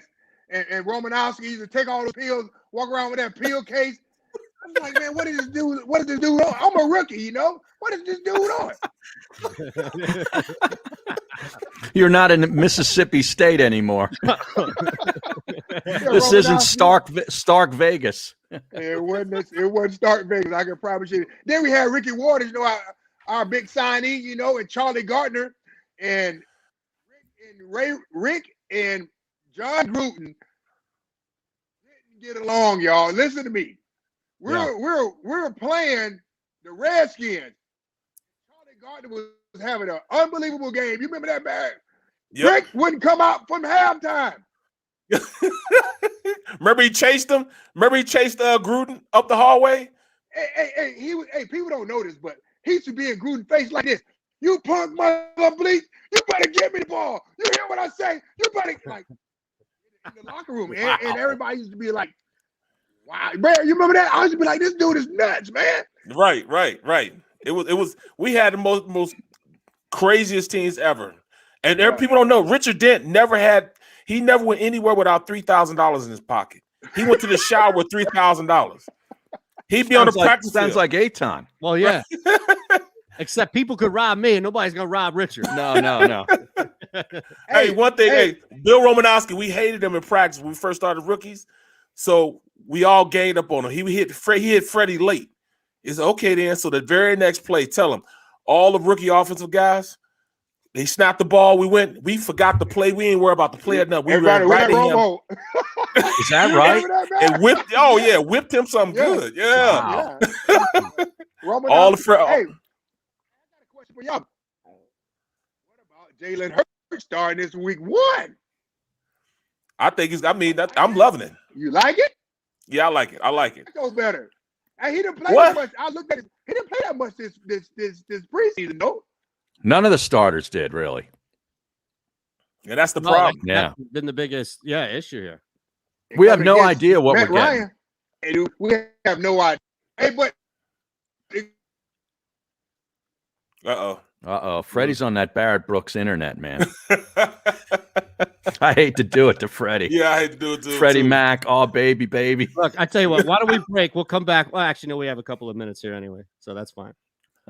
Yeah, we'll that team sounded I love these stories of that Ray Rhodes era, man. Remember, I'm telling you guys. Remember, I told you that they were Ricky was up in the booth. Gruden was up in the booth, and Ricky was on the sideline, and they were gesturing each other and flipping each other off, he's pointing up at him and stuff. Yeah, that I keep telling you, man. And then chased him in. You guys thought when I tell these stories, I'm telling these stories are the truth, man. We got to get Gruden on, Eytan, and ask him about Ricky. Man, I'll tell you what, Ricky Waters, man, I'll tell you. So he tried to play it off the next day. He tried to milk everything over the next day. So he came around and said, "Yeah, man, I love that Ricky. I love the competitive nature. In fact, I'm gonna name my first son after him. He already had 2 boys already. He's like, I'm gonna name my first son after him, trying to make a joke. Everybody trying to hit it right now. You better leave Ricky alone." That's amazing, man. Amazing. All right, Fred's back with us. Yo, man. Can you hear us now? Oh, we'll get him up here. That's insanity. Who is the one? So, like, who is the person that wasn't fazed by any of this? You had all these crazy personalities. Like, who is the one person that was sitting in the locker room, legs crossed, reading a book? And I'm using a metaphorical example here, but like, who was the person? And we'll get Fred back on here too. So, Fred, this is what there you go. We got you. So this is what I was just asking Barrett. Like, who was the guy in the locker room during all this shit and chaos? Ricky yelling at Gruden and Romanowski all popped up. Like, who was the one guy that was not fazed by any of it? Like, who could just be sitting in the corner reading the newspaper while Ricky Waters and John Gruden going back and forth, and God knows what's coming out of Romanowski's mouth, foaming from all these pills and shit. Like, who was just not fazed by any? Was there anybody on that team that was just so cool? It was the other Fred. Fred Barrett. But you know who was really Art Monk? Yep. Art Monk, remember? Yep. Wasn't fazed by nothing. Zero, nothing. What's the other receiver name too? Calvin. Calvin, yeah. It wasn't fazed by that. Hey, but let me tell you a funny story about Ricky and Charlie, right? Hey, so in training camp, we was always in room 1. Room 1, right? Dick Jamison, he's passed away now. He was our running back coach. Oh yeah. If anybody passes us, if we didn't get out of meetings first, Dick was gonna get yelled at so bad. Hey, listen, I'm a rookie now. There's no way in the hell you talk to the coaches this way. It was unbelievable. I was Watch like, this. And I would be like, and Charlie would be like, Dick, I can't believe you let us out last. Second. You let us out second. We're supposed to get to the snacks first. I can't believe you. Remember that time we used to be sitting in the we're in the offensive meeting room. We're in the offensive meeting room, and Charlie Garner would sit right next to the door, and the light switch is right there. I mean, it's right over his shoulder. So it'd be like, could you turn the lights off, Charlie? Dick would say that. He would say, can you turn the lights off, Charlie? You look around. Charlie, could you turn the lights up? Dick, stop begging me, Dick. Stop begging me, Dick. Charlie, just turn it loud. Dick, you don't pay me to turn this light off. Stop begging me. So Dick would have to get up out of his seat, walk all the way around, turn the light off, and walk back. Wow. Charlie, could you turn the light back on? Stop begging me, Dick. You begging me. Stop. It was a different type of team. Charlie had a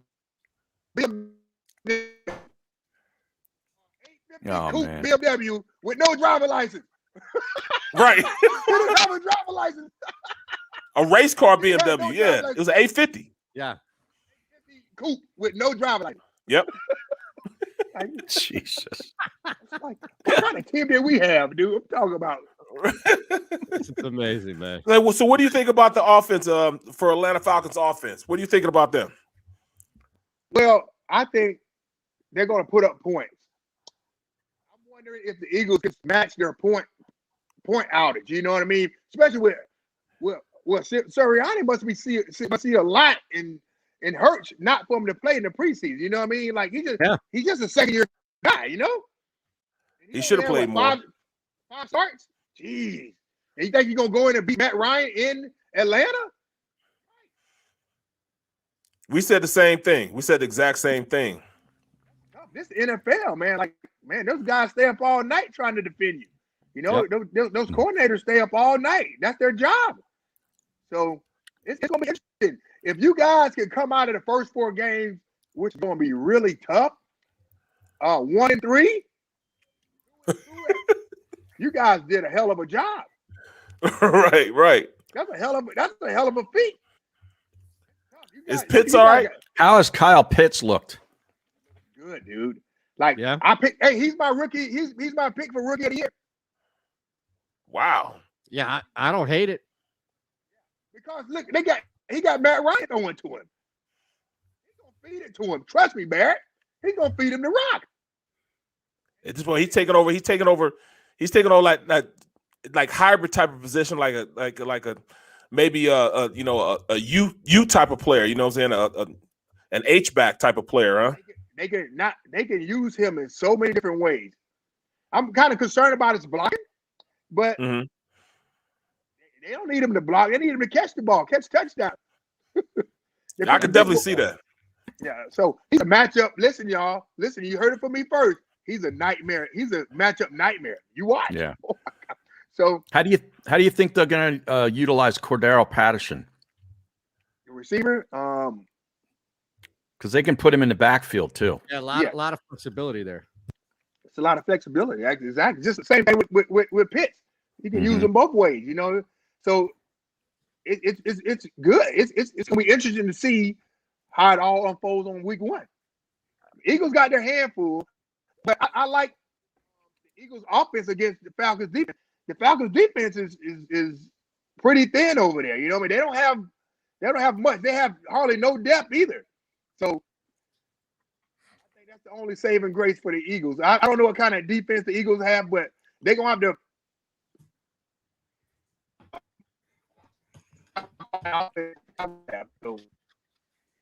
It's gonna be interesting. Can Jalen Hurts put up enough points on the road? Matty Ice. Be a tough feat. Do you like the new coach? I like the new coach. Yes, I like him. He runs the ball. You know, he's known for running the ball. So yeah, and hopefully it'll take a little pressure off with Mike Davis in the backfield. But like I say, you know, preseason means nothing. The Eagles might come out and just thrash. Eagles might come out and surprise all of us and thrash the Falcons. Sunday, what time? 1 o'clock Sunday? 1 o'clock. Yeah. 1 o'clock, baby.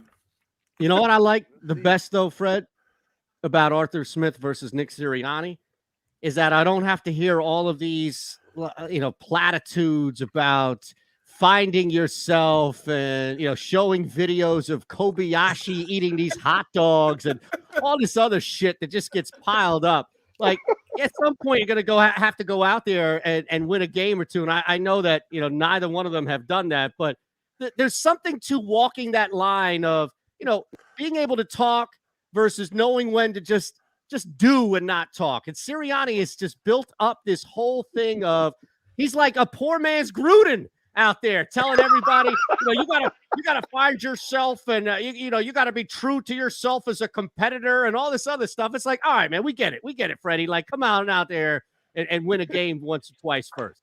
That's all. There's a lot of it. Yeah, he's new to it too. He's a new head coach. True. So next year he'll be better. He'll know. He'll go back and recap and look at it and say, "Whoa, that was what the hell was I talking about on that one?"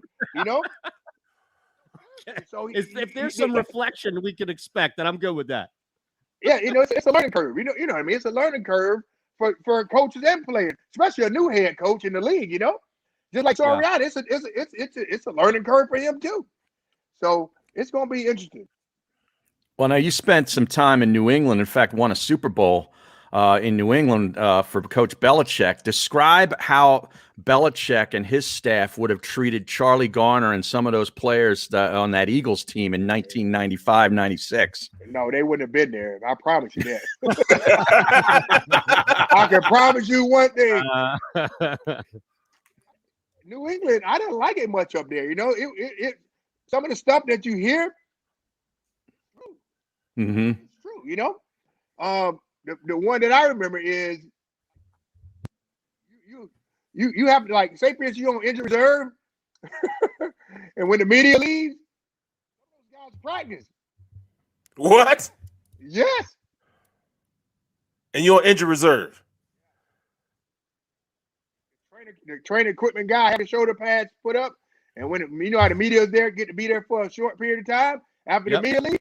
You better put them damn pads on. Wow. Yeah. That is crazy. Yeah. Because I haven't seen it. It was probably a way of hiding some people too. You know what I mean? Yeah. Like, put them on injured reserve, just reserve them for next year, But were they really hurt all the way? Yeah, probably not, because they was out there practicing. Wow. That is crazy. Yep. It was. That's That's wild, one of the things I remember. But I didn't like it up there. But it's different. But they win. Yeah, that's the truth.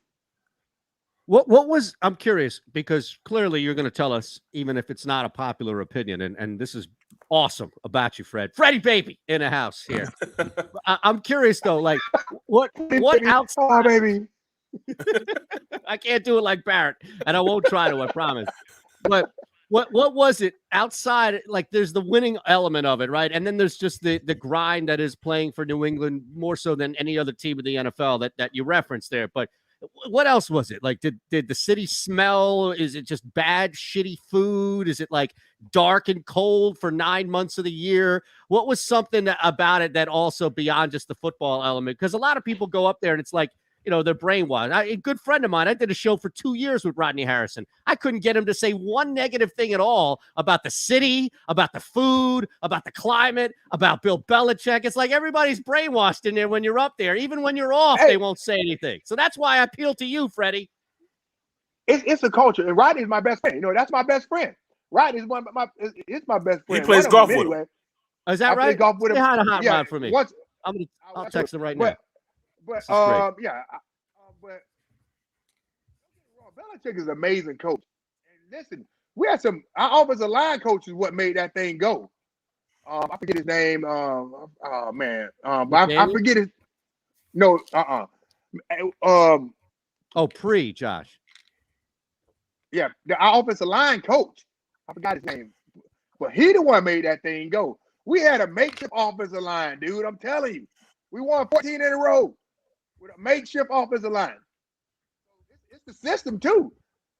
The system always helps. You know, we had a really good system. We had Tom Brady throwing some pretty good receivers, and our defense was stacked.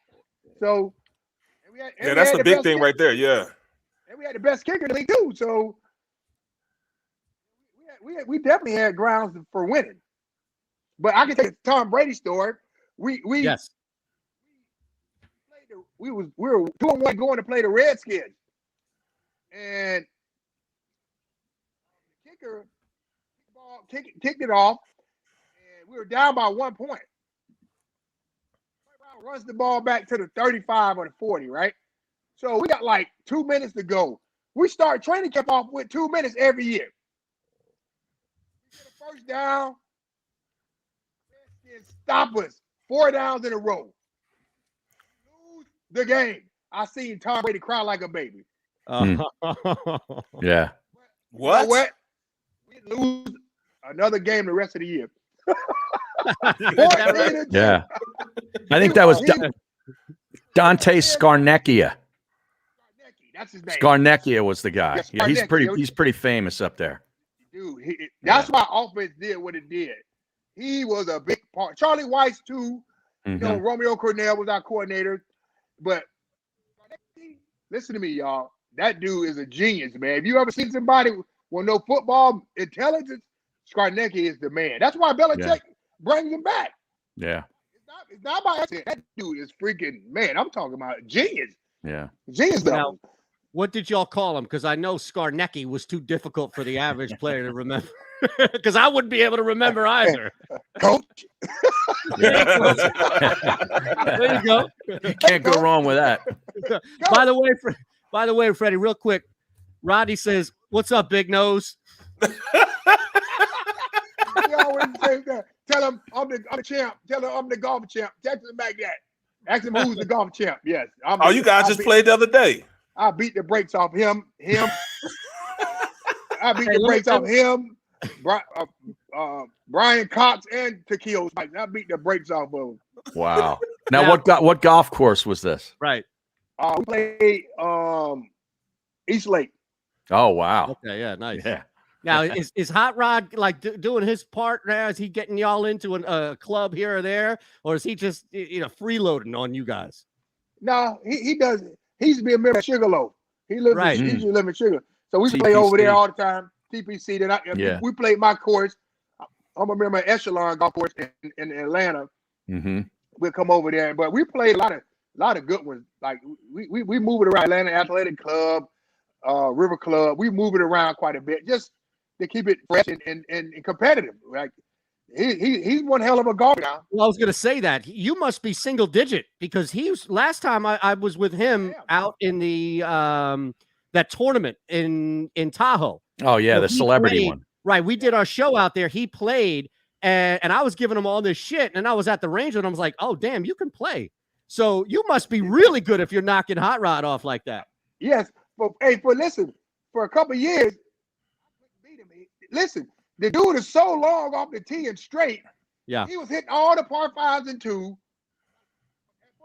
From the tips, he was killing the ball, and I couldn't do nothing. I'm long, but he was ridiculous long, and that pisses me off so bad. So I love it. The last couple of years, I've been kicking his teeth in. Ask him that. Last 2 years, I've been whooping that tail, boy. Now, real quick, and this will be the last of it, I promise. Did he ever tell you that story about Vic when Rodney was jogging one day? So if he hasn't, ask him about this, right? So way back when he first moved down to Atlanta, Vic was still playing for the Falcons. And Rodney's running hills in that neighborhood, right? Just running hills. It's got to be 100 degrees out. I ran those hills a few times. See, you know it, right? Yeah. So up creeps this limo, this big black stretch limo, right? And then slowly comes the window down with this big cloud of cigar smoke.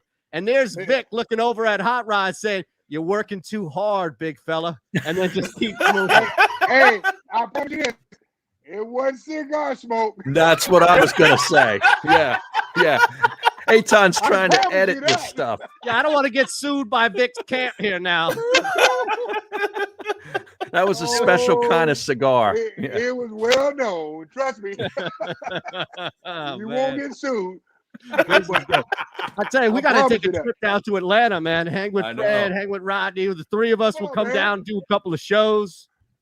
Great time.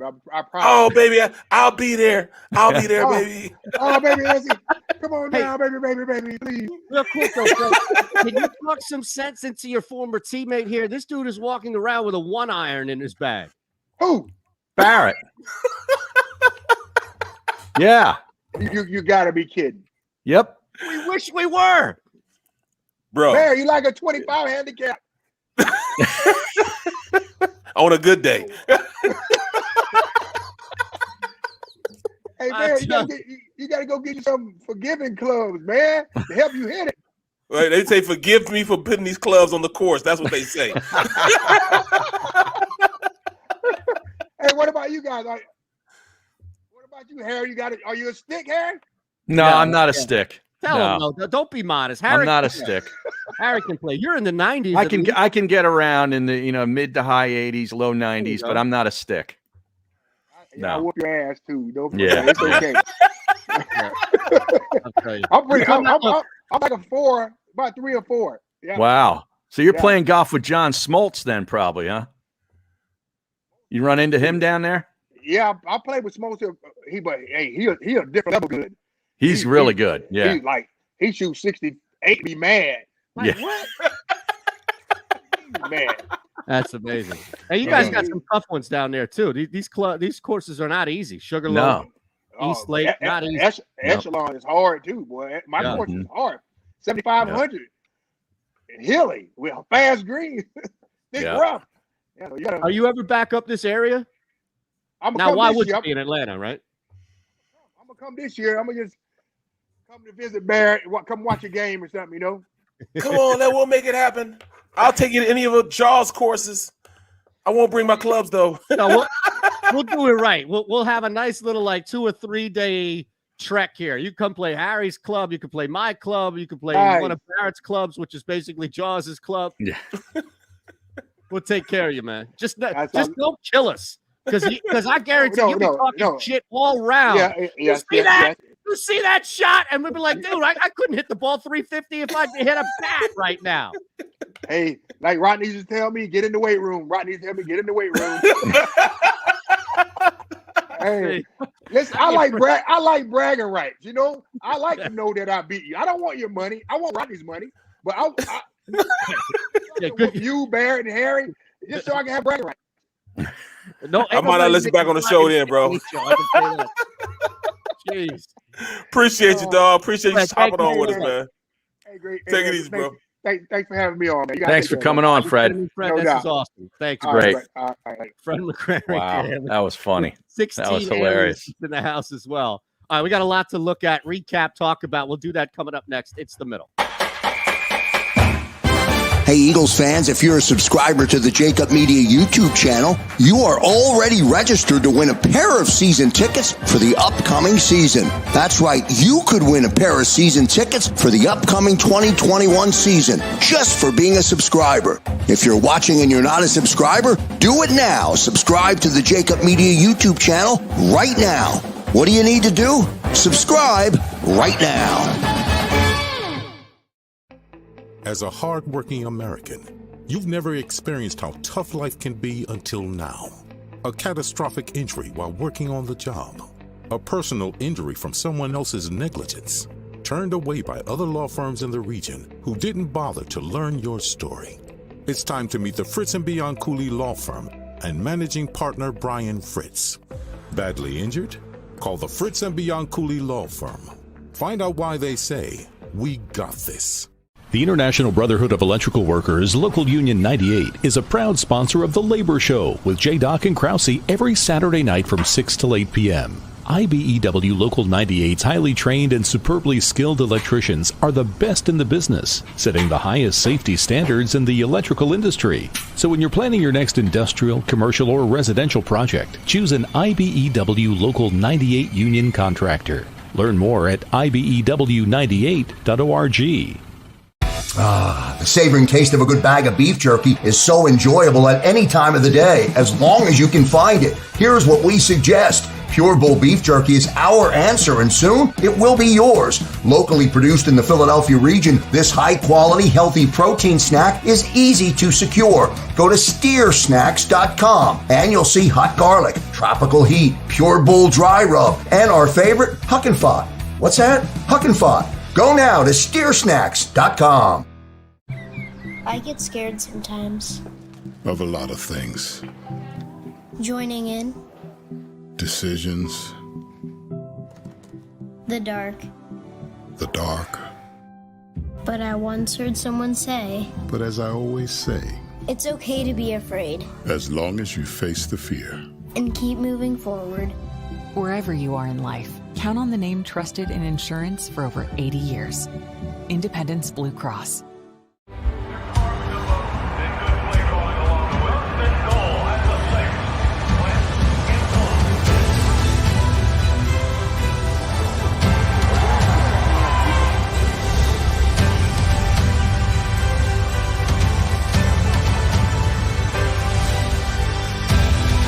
On the field of life, First Trust Bank is there for you.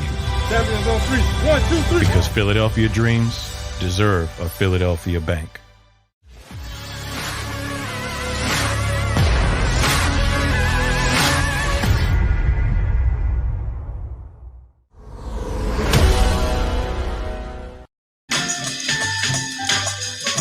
There it is. There it is.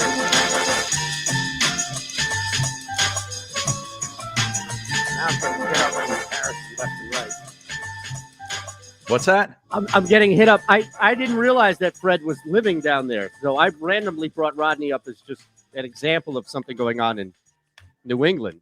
So I didn't realize that they had a whole crew down there of Atlanta golfers. Mm-hmm. Well, that's what they do, man. You know, guys retire from up here, up north, and go to Atlanta. Right. You know, Atlanta or Houston. Those are two. Or Miami. Or Miami, yeah. Well, what the hell are you doing in Jersey? Right. Yeah, what are you doing there? Seriously. Because I have to work. Those guys didn't have to work. Yeah, Rodney's making that NBC money, man. Right. Sunday night football money. Well, I wish I making a little bit of that. I wish I would have asked Fred. I forgot about it. We talked about it yesterday after you left the show, Eytan. We got to get your thoughts on this. T.O. calling out McNabb, saying he wants to box him and knock the chunky soup out of him. Can I paraphrase something that John McMullen tweeted, I think yesterday? Mm-hmm. Are we still doing this? Hey, I would watch this one. Okay, fair. But I don't know. I think you're going to be wildly disappointed to see Donovan McNabb's not going to train 6 months. No, he's going to be fat. Seriously. Yeah, and T.O.'s going to be shredded. You know, this would be a worse, honestly, this would be a worse matchup than that Kareem Dr. J thing, where like a 60-year-old Kareem just backed down Dr. J and put up layups on that one-on-one they tried to sell. Do you remember that? I remember them trying to sell it, but I didn't watch it, and I don't remember what happened. Like, was it a beatdown? Yeah, it was a center going up against the wall. Right. And like the athleticism of everybody's game was gone. Mm-hmm. So it would be like Barrett just backing down me on a one-on-one. Mm-hmm. Oh, here you go, bang, bang, like jamming his butt into me, being like, there you go, bang, there you go, bang, and then just turning around and laying the ball up. Like that's what it was. Well, what was it when Dr. J had the ball? What did he try to do? Yeah, he tried to take it to the rack. He's not knocking down jumpers, man. Right. So he's getting swatted. Exactly. It's tough. Like he's not crossing up Kareem because Kareem is just hanging back. Like, all right, shoot the ball. Go ahead and shoot. Well, but you gotta look at this though. Remember Vicek fought Canseco? Yeah. He beat the hell out of Canseco. He beat the hell out of him too, man. Yeah. He got knocked out by Vicek. Yeah. That was Tony Kornheiser on PTI the next day. Look, but you could make the argument that Vi would have been equally, if not more, of a successful boxer if he chose that route than a football player. Right. Like, Golden Gloves. Yeah. Jose, remember, Canseco tried to swap his brother in that fight. They got caught. They wanted no part of those hands. Somebody in Canseco's camp caught that video of Vi punching the goalpost. Was like, "Hey man, we got to get this brother." You're not What's his brother's name? I don't know. John? No, I don't know. John. What would be like? I have no idea. Brett Canseco. Brett Canseco. What's the most famous thing outside of diming everybody out? Like, is Canseco more Ozzy. famous? Ozzy, thank you. Ozzy Canseco. Of course it's Ozzy. Yeah. What's Oz short for? Osmond? Osvaldo. Osvaldo. Yes. Okay. I like that name, actually. Yeah, I like Osvaldo. Osvaldo. This kid could have been an Osvaldo. Osvaldo Osborne is not the lead singer from Black Sabbath. He's just Ozzy. Well, what's Oz short for? Ozzy short for? Let me check. But it's not Osvaldo. I know somebody named Oz, but that was his last name. I went to college with a guy named Oz. Osborne was his last name. John Michael Ozzy Osborne. Oh, okay. Well, yeah, it's just a nickname. John Michael. I mean, it doesn't get more plain than that, right? That's all I'm saying. But all right, so back to this, all I was saying here with Oz. Sorry to derail. No, I don't even remember where we derailed from at this point. Right? You were talking about Vi Sikahema. Yes, but that was more so from this T.O. and Donovan thing. Right. Like, here's the shame of it all is that, and I'm not making a statement of judgment because it's going to sound like that. I'm not. It's more of a disappointment because I still think T.O. has a lot of relevance in the game. Like, T.O. is one of the best wide receivers to ever play. He put up seasons that we haven't seen. Even when he was done in Cincinnati and Buffalo, he was better than half of the league, if not more. And I feel like he's been reduced to this feud. And look, T.O. and Barrett, I don't know how much of it is just the fear of being irrelevant. And I understand that, especially when you've been on top like T.O. was for so long. But I just feel like, not to T.O.'s own doing, but more so to kind of the circumstance, this is a Hall of Famer who can break the game down, who can do a lot of different things. That's basically been reduced to a carnival act. Yeah. Would you get in the ring and fight Donovan McNabb? Right. Yeah, absolutely. He's not taking the route that Randy Moss has taken post-retirement. Well, see, that's a problem right there. That's what he is. He's a carnival. He's a sideshow now, simply because that's what he's pigeonholed himself into. He's not reliable as a guy that you could pay to come and do your events. Yeah. He's not a guy that you could say, all right, come down and sit down and let's discuss this. He'll get emotionally too involved in the conversation. Kind of like Iverson in a way. Right. So they almost, make themselves outcast to really making the big money because, they're just not in tune with, it's not into reality, but they live in a reality that other people don't. Right. So they can't adjust to everybody else's. So they tend not to do it. I understood. I think you're spot on.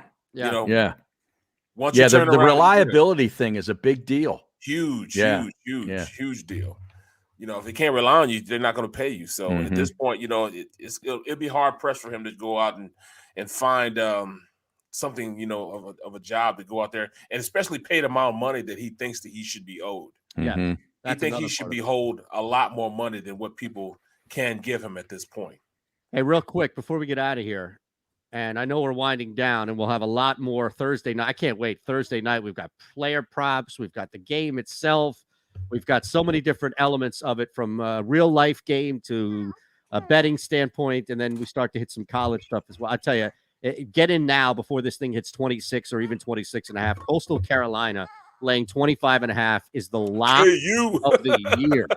Of the year. Now, let me just, this is global, so this is not a legal book here in the state of Pennsylvania, but the odds have been updated for Ben Simmons and where he'll go. Now, let me give you initially the first bet you can place. Will Ben Simmons attend 76ers training camp? Now, have either of you seen this ahead of time in all full disclosure? Okay. No. What do you think yes is? Like plus or minus what? Will Ben Simmons attend 76ers training camp? What do you think yes is? I think that's the underdog. That's plus money. Plus what? Now, let me say this real quick before you make a guess. This is the global market, so they're not beholden to people jumping in and placing a ton of wagers on it. Usually this can be a little bit more outlandish for the purposes of drawing people into regular bets. Plus 600. Close. Barrett, you want a shot? I'm saying a little more than that, man. Well, it's lower than 6. It's lower than 6? Yes. What? 480? 400. 400? Okay. Yeah. But you guys are both in the same ballpark. All right. Which is it's a 4-to-1 return.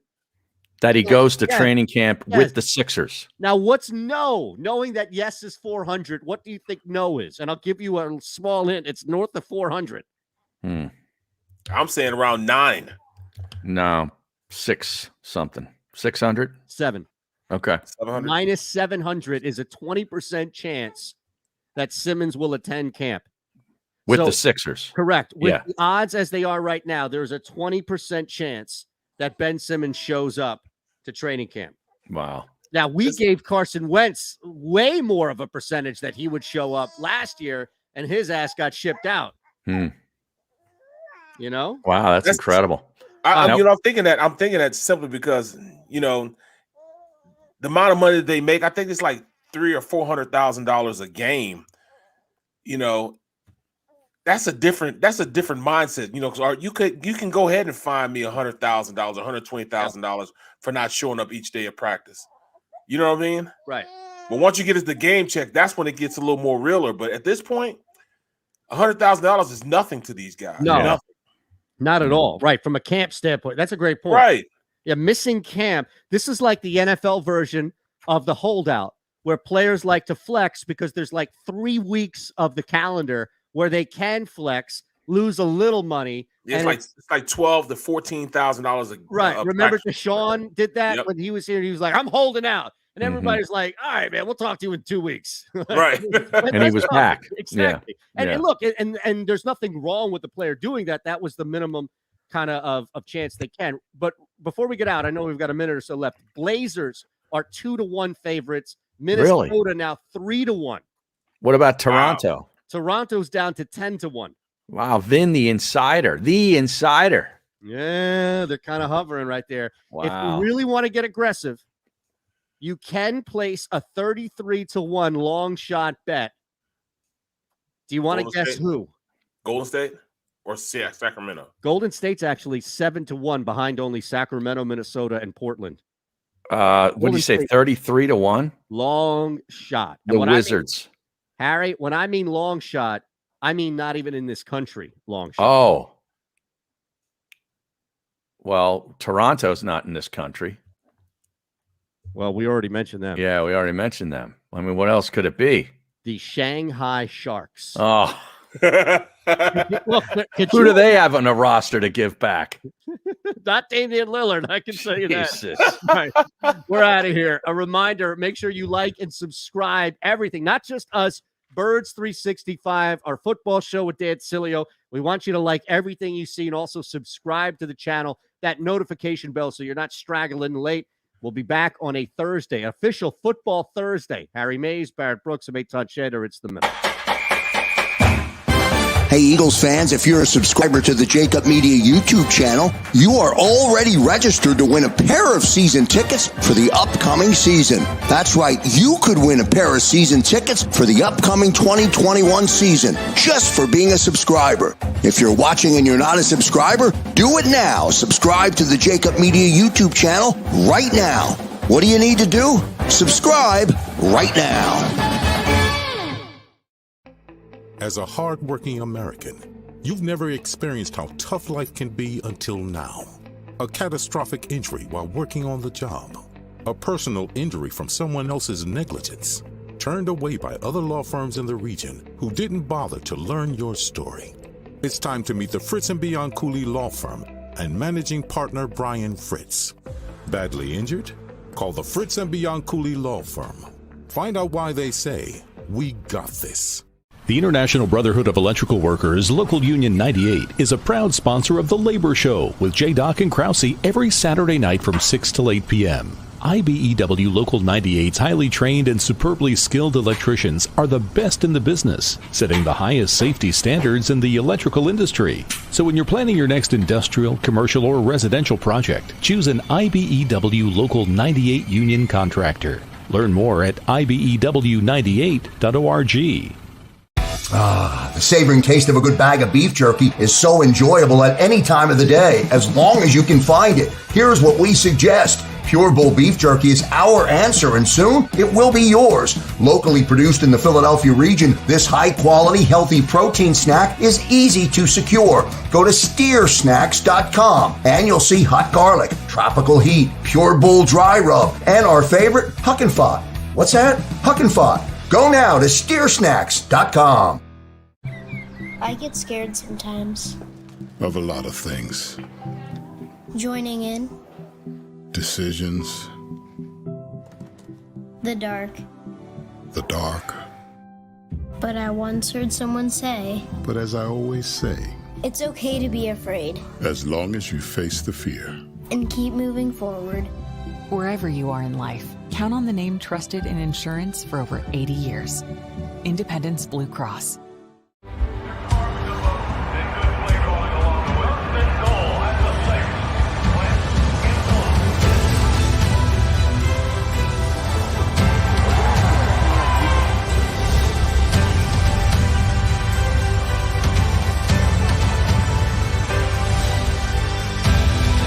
On the field of life, First Trust Bank is there for you. Champions on 3. 1, 2, 3. Because Philadelphia dreams deserve a Philadelphia bank.